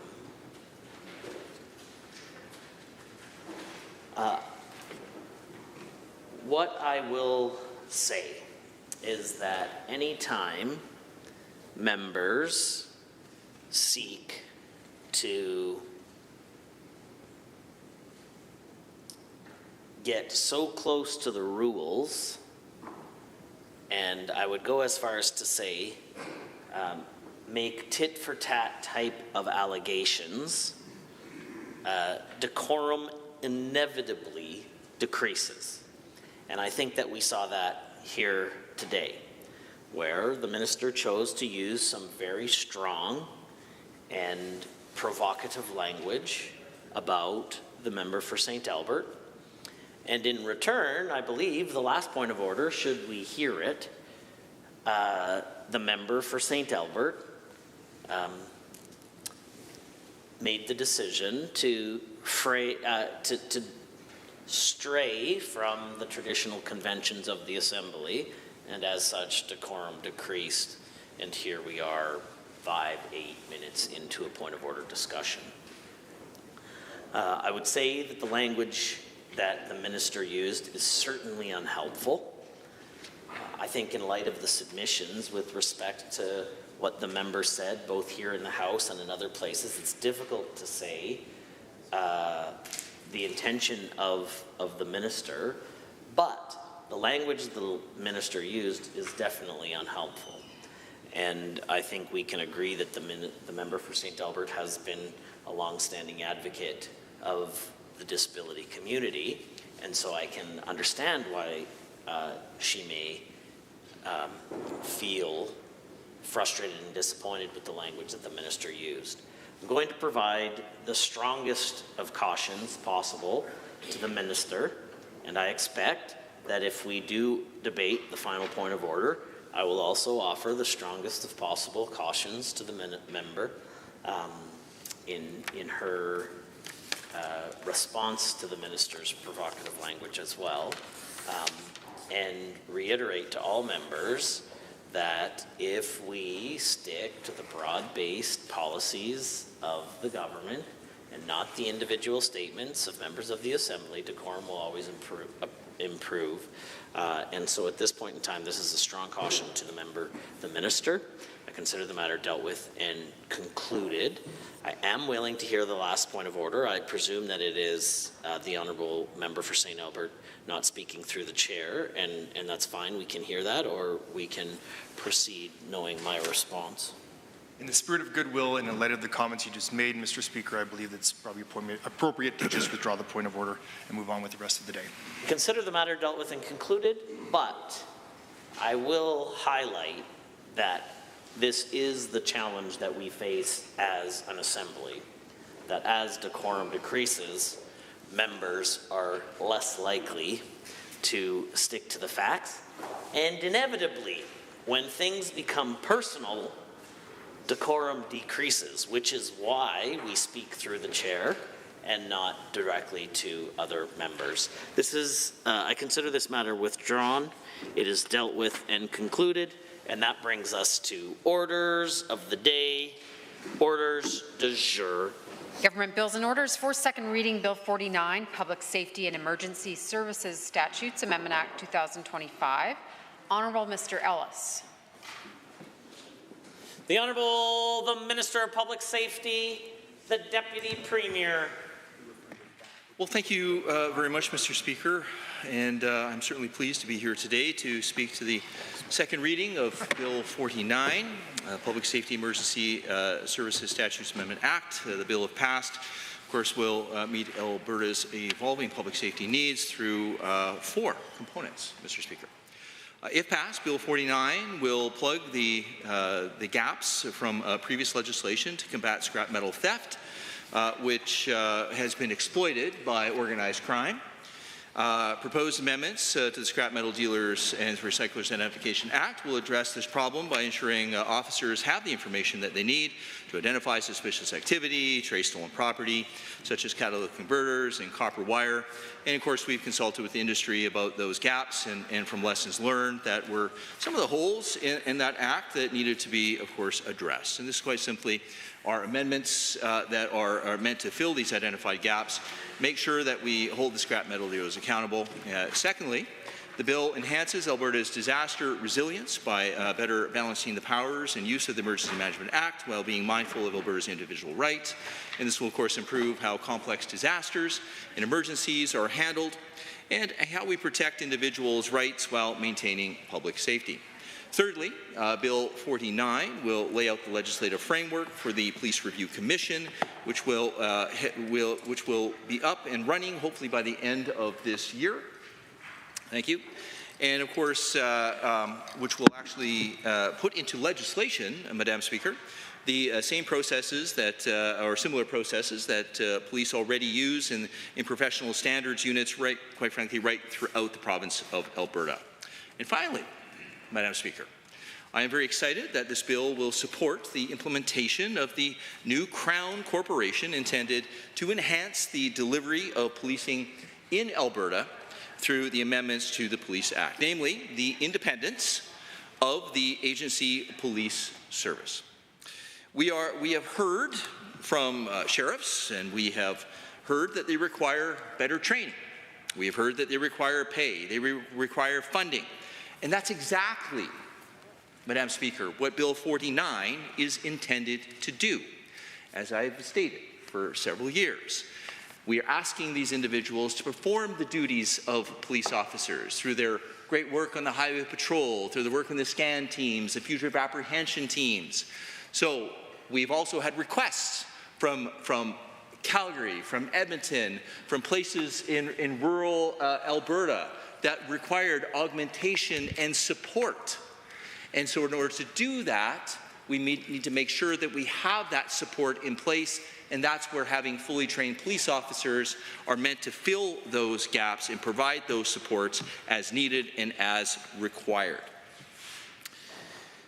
These amendments are intended to provide further clarity on the governance and operational framework and the oversight and mechanisms for the IAPS. And this governance structure ensures that the agency will operate with clear oversight, free from political interference. It's an independent police service, away from the government, Madam Speaker. This will also allow municipalities to enter into a conversation with the new chief of the independent agency to discuss policing options if they so choose. And as I mentioned earlier, in question period, we have communities like Coaldale, like Hardisty, that have already said that they would like to enter into that conversation to possibly have a different option than what they currently have for their policing needs. And that's precisely what this legislation is going to give them, that choice. Alberta's government does not direct law enforcement, and this new Crown Corporation is independent from government.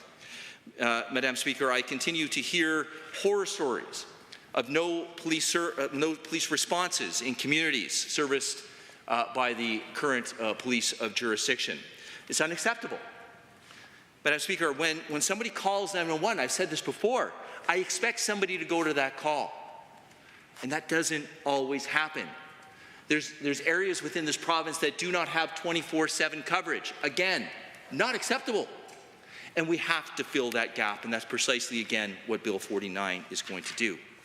Now, Madam Speaker, as of March 10th, 2025, the RCMP have informed the government that we have 1,772 authorized strength members, regular member positions under the Provincial Police Service Agreement, which of course governs the provincial policing in Alberta. Now, I know you're asking this question, Madam Speaker, because I know I asked this question too. Wait a second, Minister, weren't you saying for the last several years that the authorized strength level was 1,911? Yeah, I have been saying that. And that is precisely the question that I was asking the RCMP, who could, quite frankly, not give me an actual answer to that particular question. They led us to believe, and what they told us, is that there was 1,911 was their authorized strength level in the province of Alberta, which led me to believe, which led every Albertan to believe, that 1,911 police officers. Now they tell me, without informing me, without informing anyone in Alberta, that their authorized strength level is now 1,772, and that their vacancy rate is 18.1%. So they're still anywhere from that 17 to 20%. They indicate that the vacant positions are 321. Well, Madam Speaker, if I sit there and I do the simple math of 1911 and they somehow miraculously 139 positions just somehow disappeared without letting the government know, without letting municipal governments know, without letting anybody know in Alberta, well, now we're talking about 24% vacancy rate. Madam Speaker, that is what is unacceptable. And that is precisely the hole that we are going to fix.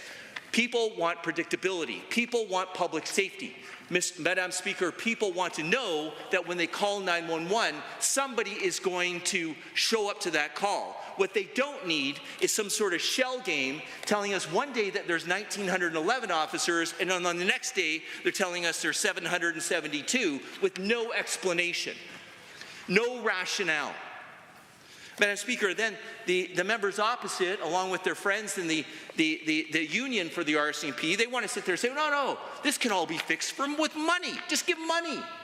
Well, Madam Speaker, we did. In 2025-26, we provided $380.5 million to the Provincial Police Service Agreement, an increase of $3.8 million from 24-25. And also, in 2024 budget, we increased that by $20.9 million to increase the RCMP's capacity. I can tell you right now, we're paying for $16 million worth of services that we aren't getting right now. In fact, given the numbers somehow miraculously have changed without letting us know, I might argue that that $16 million is actually a higher number. Now, let's put this in perspective for everybody to understand. If if I had a contract service agreement with anybody, regardless of the business, and then all of a sudden my contract service provider stiffs me $16 million and then says to me, hey, you know what? If you give me some more money, I'm going to give you the services that I already promised you. That doesn't sound fair. Now, I'm not a lawyer. In fact, members' office have been very clear to say, you know what? That guy's not a lawyer. But in my opinion, having worked 10 years on the streets of Calgary, I can tell you, in my opinion, I think that's a breach of contract. I think so. That's right. And you know what it's doing? It's putting rural Albertans in danger. Before we throw more money at a problem, here's what I would like to ask. I'd like to ask the RCMP to start giving us the authorized strength levels for which we are paying for, which quite frankly is the 1911, not the 1772 number that they miraculously made up. Now, to make matters worse for rural Albertans, if you think it can't get worse, and believe me, it does. I can tell you that the costs in the police funding model are going to increase by 50%. 50%. And this is due to RCMP wage negotiations. This means that municipalities are going to pay more for the contracts with no improvement to services. But, Madam Speaker, despite what the members opposite think that I'm not talking to rural Albertans, in fact, I'm the one who's talking to rural Albertans, I suggest members opposite over there actually talk to rural Albertans, because I spoke to a village not that long ago, and they said, you know what, Minister? I pay $27,000. $27,000 for my services. Would you like to know how many times last year that the RCMP drove through that village? How many? 2. What? Twice. They drove through. That's it. Didn't even stop. I'm surprised they even waved to say hello. And you know what? They said to me, I can't afford a double increase in price. I can't afford that. So we're providing options under Bill 49, right, for that community. And you know what else? And this is the thing that the members opposite don't seem to understand, is that village sits there and says to me, I said, well, of course the members opposite will say, well, that means there's no crime. Yeah, actually, there is crime. And you know what that community is having to do? Vigilantism. That's right. They're the ones that are making arrests. They're the ones that are detaining people. And when they call the RCMP, guess who's not showing up? The police. That's right. Shameful. So let me be clear. Let me just be clear, though, because I've said this before. This is not about the good men and women who are in uniform. I was a constable. I was a sergeant. Those women and men are doing everything that they can on the streets of the community to do the best job possible.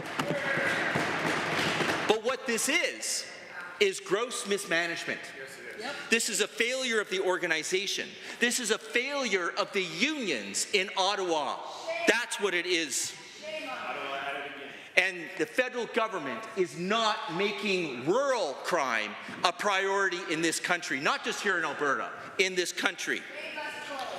Now, I can tell you that the union's going to want you to believe that it's just, this is a problem we're facing all throughout this country regarding authorized strength levels and recruitment, and it's a national problem.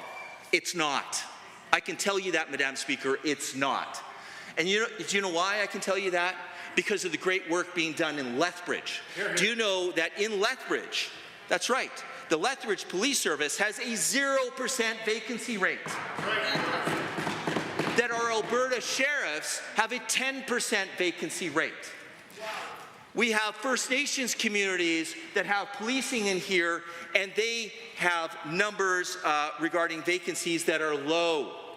It's an organizational issue that stems from Ottawa. That's where this comes. Now, let me talk to you about more horror stories that I hear in rural Alberta.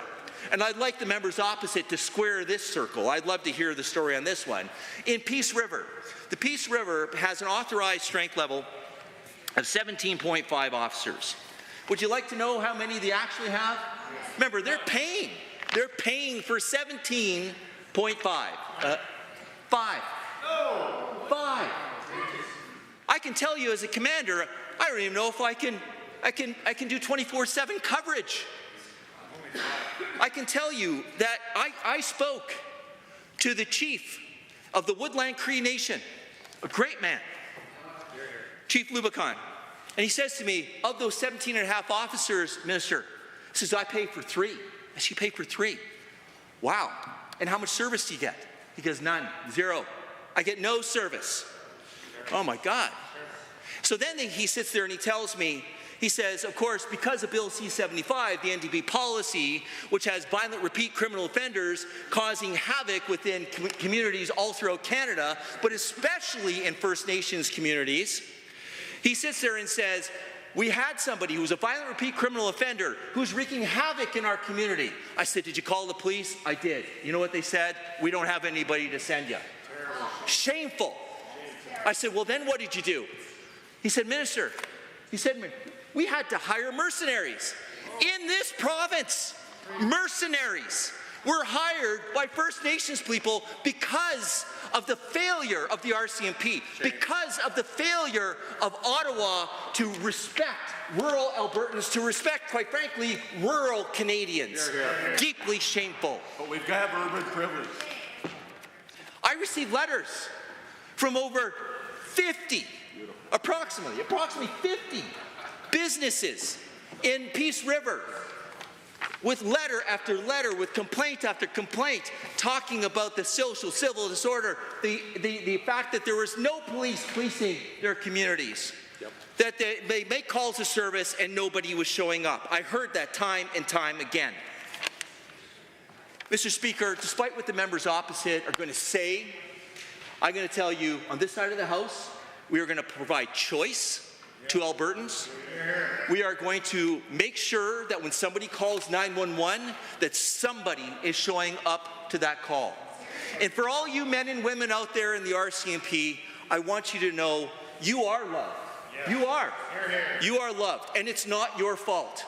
It is the fault of the organization, it is the fault of the union, and it's quite frankly the fault of that current government in Ottawa right now, which is why rural Albertans are unsafe. So, let me just close by saying this.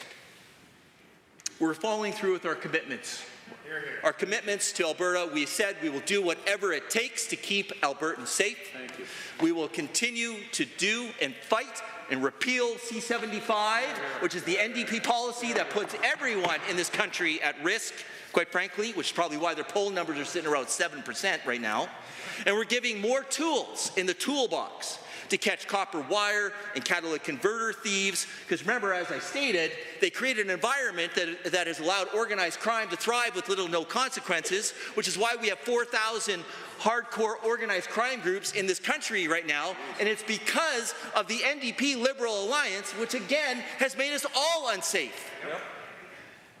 And we're going to make communities resilient. Also better protecting individual rights during emergencies, something that we're deeply committed to. We're building the new Police Review Commission to make sure it is arm's length from government, and we're continuing and we remain to keep that so. We're laying the groundwork for the independent policing agency where we are going to have men and women who are going to be out there. We're going to have detachments in rural Alberta because we have over 35 municipalities, and in fact, there's probably even more right now in rural Alberta that are looking for options more than what they have right now because they cannot afford to continue to pay for the cost with the little to no service that they are getting right now. Now, Mr. Speaker, finally, I will just say this. As previously mentioned, training, pay, and funding, there are members who are not the union members, but there are people that indicated who are obviously supporters and advocates for the sheriffs that said that that's what they need. Yep. And that is what I have been saying. We're asking them to do more with less, and this is precisely why we are creating the Independent Police Service, which is under Bill 49. So, quite simply, I know what the members on this side of the House are thinking right now, and I would only hope that the members on that side of the House want to support fairness want to support equality, want to support rural Alberta, and making sure that they have all what they need to combat crime, and there should never be the vigilantism that is occurring right now because of the failure of this federal government, because of the failure of the unions and the RCMP in Ottawa right now. And I can tell you, Mr. Speaker, on this side of the House, I encourage every member here to support Bill 49. Thank you very much, Mr. Speaker.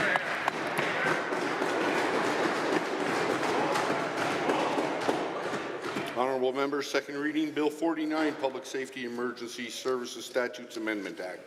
Are there others wishing to join the debate? I will recognize Edmonton Centre.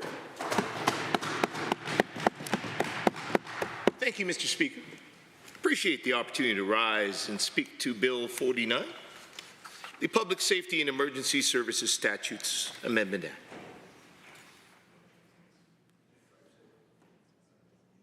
I want to be absolutely clear, Mr. Speaker. Every Albertan, regardless of where they live, whether in downtown Edmonton, whether in a mid-sized city like Red Deer or Lethbridge, whether in a rural community like Coaldale, they deserve to feel safe and welcome in their community. Every Albertan deserves to have the ability to have support when they need it, to have crime dealt with and addressed. That is not a matter of contention on either side of this House. Now, we just listened to the minister, and we listened to him quietly, so I'm hoping that we can have the same respect from the opposite members. I took notes. I listened closely to what the minister had to say. Now, what I will say is the minister went at length about how much he is hearing from rural communities, about how much they apparently dislike the RCMP. The minister had a wide range of disparaging remarks against the organization, against those who are providing that service here in the province of Alberta, who are coordinating that staffing. And the minister seemed to indicate that it is a widespread feeling across rural Alberta that there has to be an alternative and they have to be removed. What I can say, Mr. Speaker, if that is in fact the case, if the case is as dire as the minister just presented it, why just this week did the Rural Municipality Association of Alberta come out and affirm they are still opposed to the minister's plan? Why is the majority of Alberta's municipal leaders elected by the people in rural municipalities in Alberta still 100% opposed to what the minister is proposing? He claims he has the cure for the disease of crime in Alberta. But the very people he says are at the brunt of this crisis don't accept his plan. In fact, what they said, Mr. Speaker, is that in putting together this plan, the minister is still not listening to them or even talking with them. November of last year, the Rural Municipalities Association of Alberta put through and voted through, a majority of them supported a resolution saying that on the minister's first phase of this, Bill 11 last year, they still opposed his creation of a provincial police force. They asked him to meet and consult with them before he took any further steps, such as bringing in a second phase of legislation. They asked for him to provide detailed costing of what it will cost both the province and the municipalities. The minister has done neither. If his case is so ironclad, if his fury today is so justified, if he truly has the support he says he has, why did he not actually sit down and explain it to these rural leaders in the last year? He's had 12 months. You would expect that he would have sat down, presented that argument. If it was so convincing, we would have heard from the Rural Municipalities of Association of Alberta this week that they thoroughly supported this minister's Bill 49, but they have not. They said quite the opposite. They said this minister, they were caught off guard. They were shocked by this bill. And not only that, Mr. Speaker, the minister who is in charge of Alberta Sheriffs, and I do not doubt that he respects officers. I recognize the service that the minister himself had. He has been there on the front lines. I thank him for that service. And I respect it as I respect the services of all officers here in the province of Alberta. I can tell you, Mr. Speaker, during our time in government, I had the privilege of attending numerous graduation classes with the Edmonton Police Service on behalf of the Minister of Justice, and I was honored to do it every single time. I've been out on patrol with the officers here in Edmonton. I've spoken with officers from rural parts of Alberta. Now, I don't have the minister's budget to be able to tour around the province of Alberta, but I can tell you that I've taken the opportunity wherever I've had it to go out and speak with rural Albertans. Certainly, I've had many good conversations with municipal leaders. We had the Mid-Sized Mayors Caucus here. We had Royal Municipalities of Alberta here. We had Alberta municipalities here. I did not speak with one leader who supported this minister's plan for an Alberta provincial police force. Not one. But what I will say, I respect the minister's service and I respect that he wants to do right by these officers, but what we heard yesterday from the Alberta Sheriff's Branch Officers Association is that the minister did not speak to them. Bill 49 is, he said, it's all about providing more funding for them, about giving them higher wages, giving them better training. You would think if he had such good news, if that was the intent of this bill, he would have talked to the sheriffs about it. But they were shocked too. They were not consulted. This is a plan that was apparently hatched behind closed doors and rolled out in full form with no discussion with any of the individuals involved. That is not, Mr. Speaker, how you create a plan that's going to effectively meet the challenge. There is no building community safety in our province without collaboration between provincial government, between municipal governments, between police services, between sheriffs, between social service organizations who help deal with some of the tough problems that are occupying so much of police attention right now and taking them away from the crucial work they have to do, fighting crime and keeping communities safe. But what we have seen time and again from this government, it has been a repeated pattern every time this minister brings his legislation forward, is that he is not consulting. He is not collaborating. This is not a ground-up, community-based plan to create safety. This is a top-down, dictated plan from a government obsessed with control.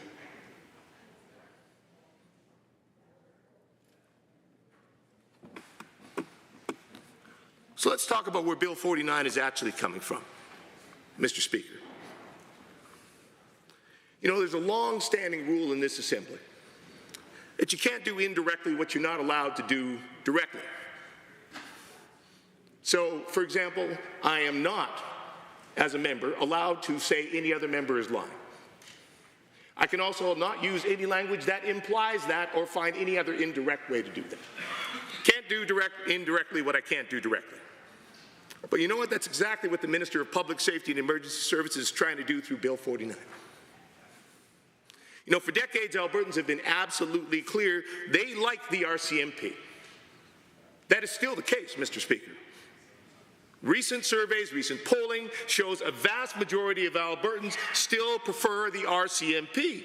84% believe that the government has more pressing priorities than this. 77% of those in RCMP-served areas are satisfied with current policing. That remains the case. And again, we have heard from rural municipal leaders, the vast majority of them, again, they do not want this provincial police force. So Albertans have been very, very clear about this for a while. But where did this all get started? Well, back in 2001, we had what was known as the Firewall Letter, written by a few prominent conservatives, 7 of them here in the province of Alberta, to then Premier Klein, in the wake of the Chrétien government, the Liberal government securing their 3rd consecutive majority government. That was around 2000 election. So these folks wrote a letter to Premier Klein because they weren't happy with another majority Liberal government, and they outlined strategies they felt that would protect Alberta from Ottawa's influence. That included This is familiar. The creation of an Alberta pension plan and a provincial police force. Now, Premier Klein did not follow through on those ideas. In fact, he struck a panel that looked into them, and they found out they were incredibly costly, that they would be impractical. And so Premier Klein, who is revered by many of the members across the aisle, said no. This is not worth it for Albertans. It will cost too much and deliver too little benefit. But those ideas never really went away, Mr. Speaker. They were held close by a very small number of Albertans who continued to advocate for separation from Canada. And they continued to persist, they hung around, and in 2019 we saw them resurface. After the election of another Liberal government, though this time it wasn't a majority in 2019, but it was enough, that we then saw the then Premier, Jason Kenney, strike his fair deal pen. Because again, there was this frustration with Ottawa and people that wanted to resurrect these zombie ideas as a means of asserting their independence from Ottawa as part of a separatist agenda. Now, political scientist Dr. Jared Wesley said at the time, these are conservative ideas for the last century that don't want to die. Even though they've been vetted by conservative governments, they just won't work from a fiscally conservative standpoint. So the Fair Deal panel did go across the province and they put out their report. Now, the panel recommended that we look into this and that we try to pursue this. Again, all of the polling, all of the data, so what we heard from rural municipal leaders is that they did not support or want it. Alberta municipalities, the rural municipalities of Alberta, time and again put out statements saying we do not support this, they do not support the level of cost, the estimates that were brought forward at the time. But the UCP government persisted in trying to chase these ideas. We saw that accelerate with the election of the current UCP government and the current Premier. Now, of course, during the election campaign, they went around the province saying, no, no, no, we have no interest whatever in pursuing a Alberta pension plan. They even said, no, no, no, we are not going to continue to pursue a provincial police force. But the fact is, Mr. Speaker, they have continued to do indirectly what they realized they could not do directly because it was so thoroughly opposed by Albertans. They've been working to establish this through the back door. Coming from many of the same people, Mr. Speaker, including the Chief of Staff in the Premier's office, Mr. Rob Anderson, his Free Alberta strategy, all about working towards separation from Canada, this was a key centerpiece. And let's be absolutely clear, Mr. Speaker, as this government has continued to pursue a provincial police force alongside an Alberta pension plan, both of which are roundly rejected and not supported by Albertans. They've continued to pursue this. Again, Albertans have been, every time they are asked, absolutely clear, they do not want this. It is too costly. They do not believe it is practical. They like working with the RCMP. And I can tell you, those are the conversations that I had with municipal leaders from across the province, including rural areas, over the last couple months when they have been here in Edmonton. Now, certainly they are interested, in some cases, in exploring their own local police force. Some are interested in exploring a regional policing model. And each and every time I talk with them about this, I ask them, would you like to have an Alberta provincial police force? Would you like the government to provide that franchise for you? And they said no. They do welcome, and I will give the government credit, they do welcome the grant funding that's available to let them explore having their own local police force and the option to do that. But they are not interested in this minister's proposal. And again, the minister has had a year to go around and convince people of this. If the arguments he was making so furiously here in the House today have validity, surely he could sit down and make that case. He should have been able to stand up for Bill 49 with an army of municipal leaders behind him ready to sign on the dotted line. He didn't have one.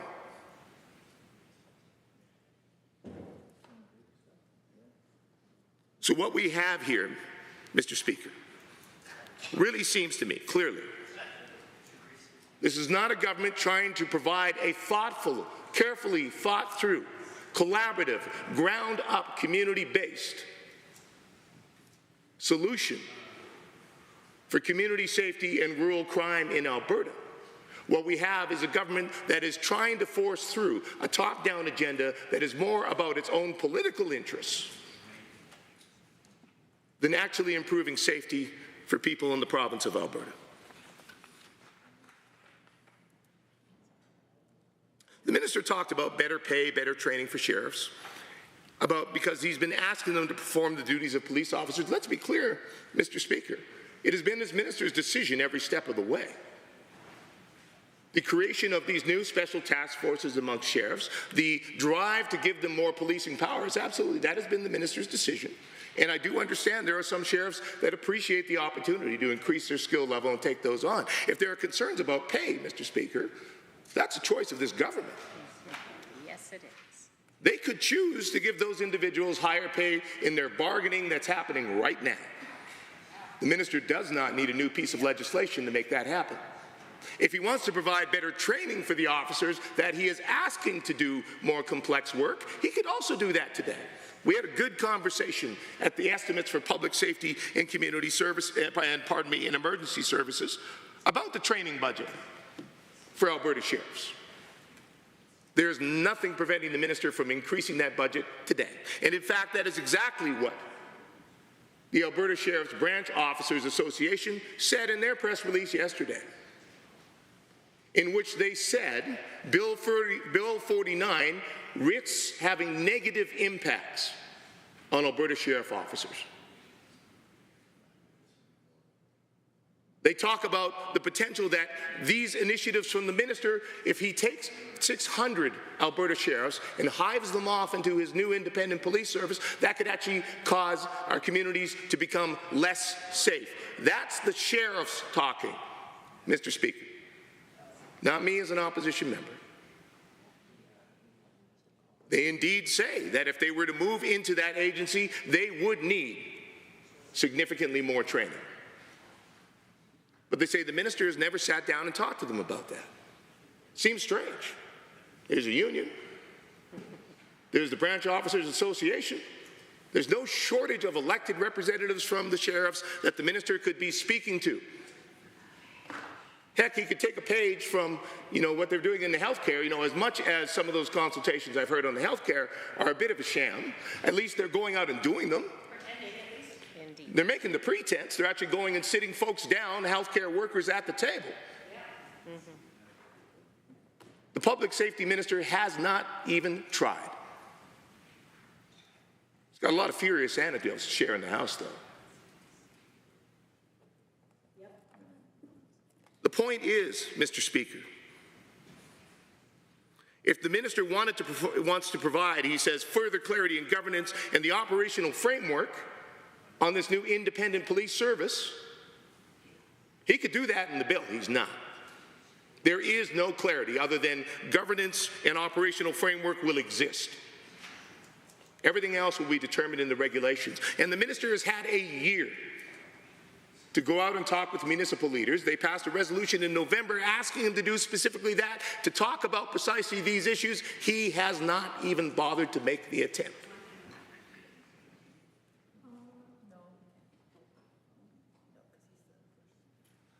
Now, the minister swears that this organization will be independent, free from political interference, independent from government. So let's be clear, this will be a Crown corporation, and it will have a board of directors. Now, in the briefing I asked, is this going to be like all provincial Crown corporations, where the minister will appoint everybody on that board of directors? I was told that's not in the legislation. That'll be determined in the regulation. Mr. Speaker, this is very unusual. Pretty much every other piece of legislation creating a Crown corporation dictates the terms of the Board of Governance in the legislation, not in regulation, which can be tinkered with, changed, and tampered with behind closed doors. So if the minister is saying that he wants to provide increased transparency and accountability, he has a strange way of showing it. But my time is coming to a close, Mr. Speaker. What I will say is we are actively talking with RCMP officers, with municipal leaders, with folks on the ground in communities across Alberta. We have put out a public safety blueprint showing how we would comprehensively work, collaboratively, to create safer communities across our province. And that would include working with municipal leaders, working with law enforcement of all stripes, having them actually at the table. That is our commitment as Alberta's New Democrats. And we'll have much more to say about this in further debate on Bill 49. Thank you. I'll recognize the member from Taber-Warner. Thank you, Mr. Speaker. It's a privilege to stand in support of Bill 49, the Public Safety and Emergency Services Statutes Amendment Act. The honourable member from Edmonton Centre had a lot to say on this bill, and I would like to counter a few things that he said in this debate. First of all, he said that it would be easy for the minister just to not to bring forward a piece of legislation, instead to just give the system more money. I'm pretty sure that I heard the minister say that the RCMP members, the RCMP officers are not the problem. They're giving their all. And in fact, most of the time, Mr. Speaker, because they're understaffed, they feel that this is not helpful what they're doing. They feel frustrated. I have many friends that are actually in the RCMP, and they're concerned about what they're seeing from a systemic problem from Ottawa. And for the member to stand up from Edmonton Centre and say that just give them more money, that doesn't make sense. If the system is not working, then you have to fix the system. And I believe that that's what's going on in this argument with the Bill 49 is that we can create an option for communities in Alberta if they believe the system has failed them. And this is why I do believe we need to have this piece of legislation to move forward. I want to say, Mr. Speaker, that I've said this before in this House. When governments were first thought about by the people in this world, they had to make a decision about giving up freedoms and liberties and providing those freedoms and liberties to a body, and they call that government. In order for them to give up those freedoms and liberties, there was a bargain struck by the two parties. The bargain that was struck was that that government would be able to provide security and safety. And so banding together, they realized that that would be a good approach. And that's the reason why, when governments were first thought about, it was to protect the people. And so, Mr. Speaker, we are a government, we are a people, we are legislators for the people of Alberta. Our first and primary responsibility is to protect the people of Alberta. Full stop, Mr. Speaker. If we fail in that primary responsibility, we fail Albertans. And so when I listen to the members on a regular basis run block for their, I've heard it said mothership, I won't go down that road, but the NDP Liberal coalition in Ottawa for their failed Liberal policies. I would like at least once, one member from the opposition, NDP side, to stand up and say that they stand for Albertans. Just once, Mr. Speaker, just once. And of course they're chirping and saying they don't want to. Name one. Mr. Speaker, I just need one time for them to stand up and say, let's make sure that we fix the system that is broken by the NDP Liberal coalition in Ottawa. And so, Mr. Speaker, this is the problem that I have with the NDP's argument. There is evidence there's ample evidence, Mr. Speaker. In the United States and in Canada, those liberalized jurisdictions, soft on crime jurisdictions, are losing people out of those provinces and out of those states, moving to those states and provinces that are going to protect the people. 100%. This is happening in the United States and in Canada. In 2023, we had a net migration into this province of 204,000 people. Yeah. Mr. Speaker, that's not just because of the Alberta Advantage, which we are willing to take credit for. That is also because we have a society that believes in the rule of law. We have a society that actually creates pieces of legislation like this one that says, we will protect you, and we will do better than those other jurisdictions. When the member from Edmonton Centre stood up, I saw a person that was really naive to what's going on. There's a situation in southern Alberta. A guy came to a meeting with the RCMP and with some of the councils down there, frustrated as all get out, and said, listen, I'm now to the point where I'm sleeping in my Quonset. He was a heavy-duty mechanic. And he said, you know what, the reality is that I've been broken into so many times, they've stolen my tools so many times that the insurance companies will not give me insurance anymore. And so I have to sleep in the Quonset to stop those robbers from coming in and taking my tools in order for me to be able to provide for my family. Mr. Speaker, how is that a good thing for their family? It's not. Mr. Speaker, in my farm, I was broken into 4 times in 3 years. That's right. They stole everything. Mr. Speaker, they stole the toilet plunger. I really like that toilet plunger, Mr. Speaker, but they stole even the toilet plunger. They stole everything. 4 times, 3 years.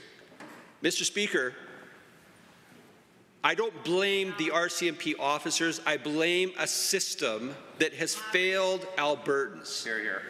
And I believe that heckling from the opposition on this one, it's amazing, you know. But that's exactly what we hear from Team Angry on the other side. Mr. Speaker, angry, so angry. A responsible government builds a strong economy, builds a safe community, provides a place where people can thrive. What I hear from the people on the opposite side, in the opposite benches, are people who want to break down what we already have. And Mr. Speaker, on this side of the House, we will continue to stand up for Albertans. We will continue to make sure that there is thriving happening here, that people can come here. This will be the best place to live, start a business, grow, and make this a place where we can feel proud of. I'm proud of Alberta. I'm proud of Canada, Mr. Speaker, what Canada can be and needs to be again.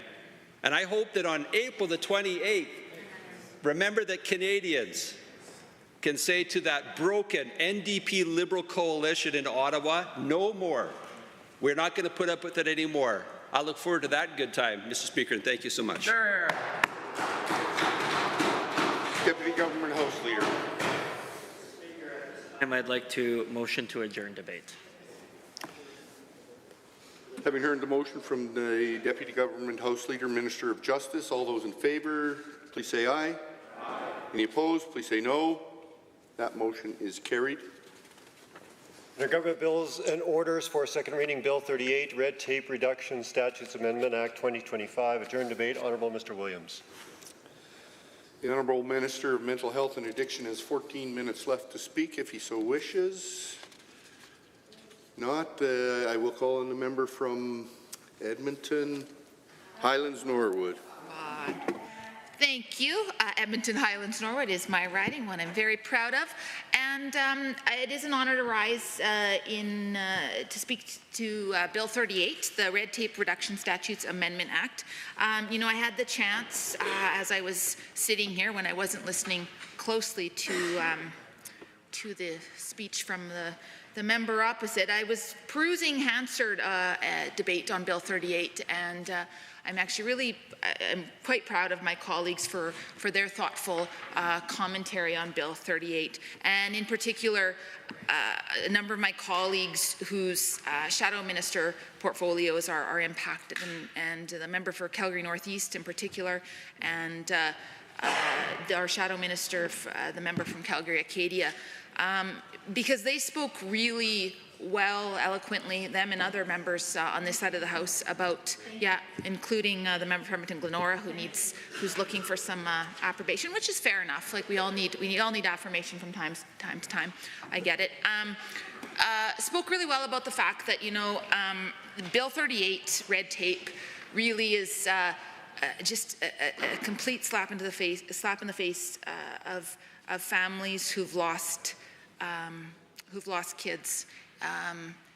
It's been said many times, again, as I was perusing Hansard, that dead children are not and should not be considered red tape. And so I'm not, just in the interest of time, I'm not going to speak to those aspects as a number of my colleagues have, but I'm proud of my team for standing up for youth in care in particular, and highlighting the fact that more than 70% of children youth in care are Indigenous, and the fact that the UCP has failed drastically on this issue, and Bill 38 it does nothing to support some of the most vulnerable young people in our province. But the reason why I wanted to rise briefly to Bill 38 is to talk about one piece of the bill, and that is actually the section that talks about the changes to the Residential Tenancies Act.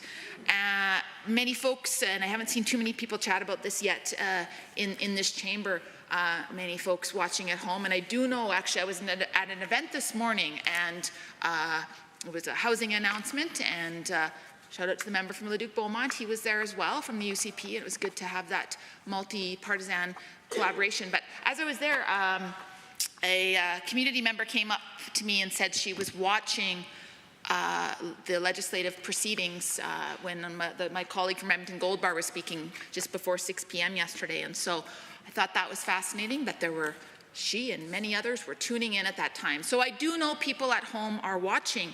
And I want to talk a little bit about the changes to the RTA, because as my role as a shadow minister for housing, I've actually heard from a few people about the specific section of the bill. So this section of the bill would allow for landlords to use electronic communication like email to serve documents such as eviction notices and rent increases. We know in some cases that this is already happening, but one of the concerns, and I've had actually a few stakeholders, including the wonderful folks at ACORN, speak out about this. If you don't know, ACORN is a group that's, they've got a branch in Calgary. They're doing really good work to stand up for tenants' rights. And their concern, among others, but one of their main concerns is that, if landlords can give those notices electronically, that might be all that they do. For some tenants, the only time the landlord goes to the building or unit is when they have to post notices. So if this is no longer a requirement, it will remove the landlord from the tenant even further and allow them to, basically avoid their tenants completely. And of course, that's one concern, but the concern that I have as well is low-income folks. As somebody who represents a number of people who, believe it or not, still in 2025 don't have access to technology, don't have easy email access, especially folks who are precariously housed, that this is a concern. Seniors as well.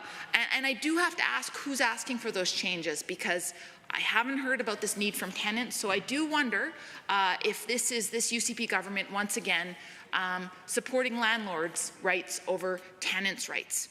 And I raise that as well, and this is why I wanted to get on the record in second, because I'm happy to have the minister respond to that and maybe give me a bit of background, something I'm potentially missing on this. My other big concern is this is a UCP government that has continued to not stand up for tenants' rights in Alberta.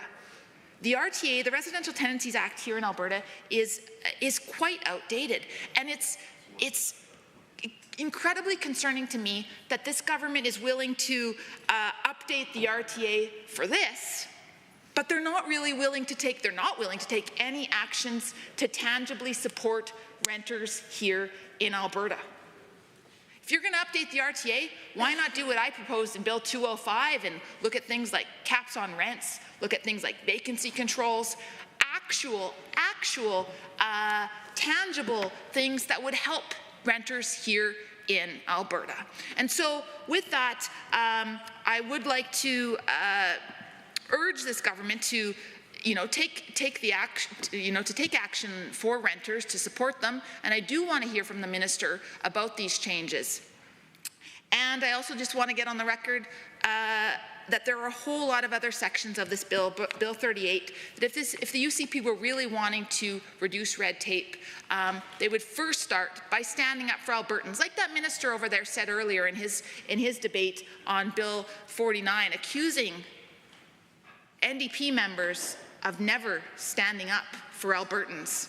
I can't tell you, this is not an ego thing, but the number of people every day who thank me for standing up for Albertans in this House is immense. And so, how out of touch, how tone deaf, we'll continue supporting Albertans. I'll continue fighting for renters, and with that, I will stop speaking right now.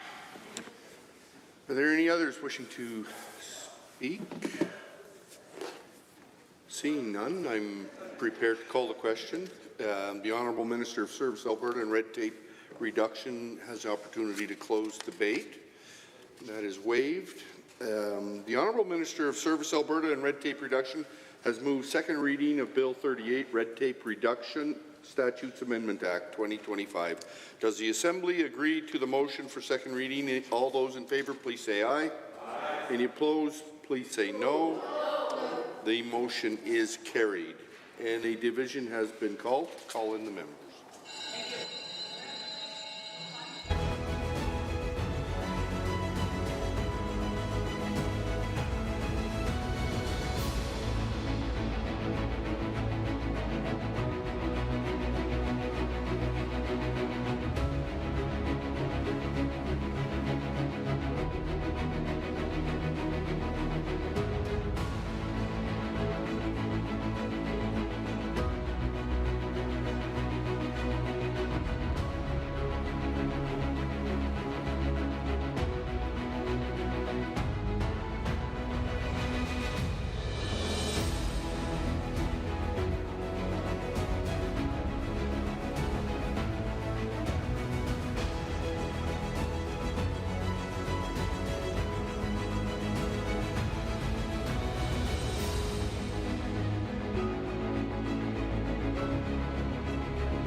Honourable members, the division has been called on second reading Bill 38, Red Tape Reduction Statutes Amendment Act 2025. All those in favour of second reading, please rise. The Honourable Mr. Nicolaides, the Honourable Ms. Schultz, the Honourable Mr. Williams, the Honourable Mr. Glubich, the Honourable Minister LaGrange, the Honourable Mr. Horner, the Honourable Mr. Scow, the Honourable Mr. Ellis, the Honourable Mr. Amory, the Honourable Mr. Newdorf, the Honourable Mr. Wilson, the Honourable Mr. Jean, the Honourable Mr. Nixon, Mr. Wright, Mr. Rosewell, the Honourable Mr. Yassin, the Honourable Mr. McIver, the Honourable Ms. Furr, the Honourable Mr. Jones, the Honourable Mrs. Sawney, Mr. Getson, the Honourable Mr. Nally, the Honourable Mr. Long, the Honourable Mr. Hunter, Mr. Yao, Mr. Stephan, Ms. Pitt, Mr. Sear, Mrs. Johnson, Mr. Weave, Mr. Boychenko, Mr. McDougall, Mrs. Petrovic, Mr. Lunty, Mr. Dick, the Honourable Ms. Armstrong-Hominack, Mr. Young, Mr. Bouchard, Mr. Singh, Ms. Lovely. All those opposed, please stand. The Honourable Ms. Gray, Mr. Haji, Member Arkan Paul, the Honourable Member Hoffman, Mr. Ip, Member Callahoo Stonehouse, Mr. Shepherd, Ms. Wright, Mr. Gazowski, Member Irwin, Ms. Goring, Mr. Diol, Mr. Dack. Mr. Speaker, total for the motion 40, total against 13. That motion is carried. Bill 38, Red Tape Reduction Statutes Amendment Act 2025 is now read a second time. Committee of the Whole. I will recognize the Honourable Minister of Justice and Deputy Before we begin, I want to make a motion to move that the Assembly be adjourned until 1:30 on Monday, April 14th, 2025.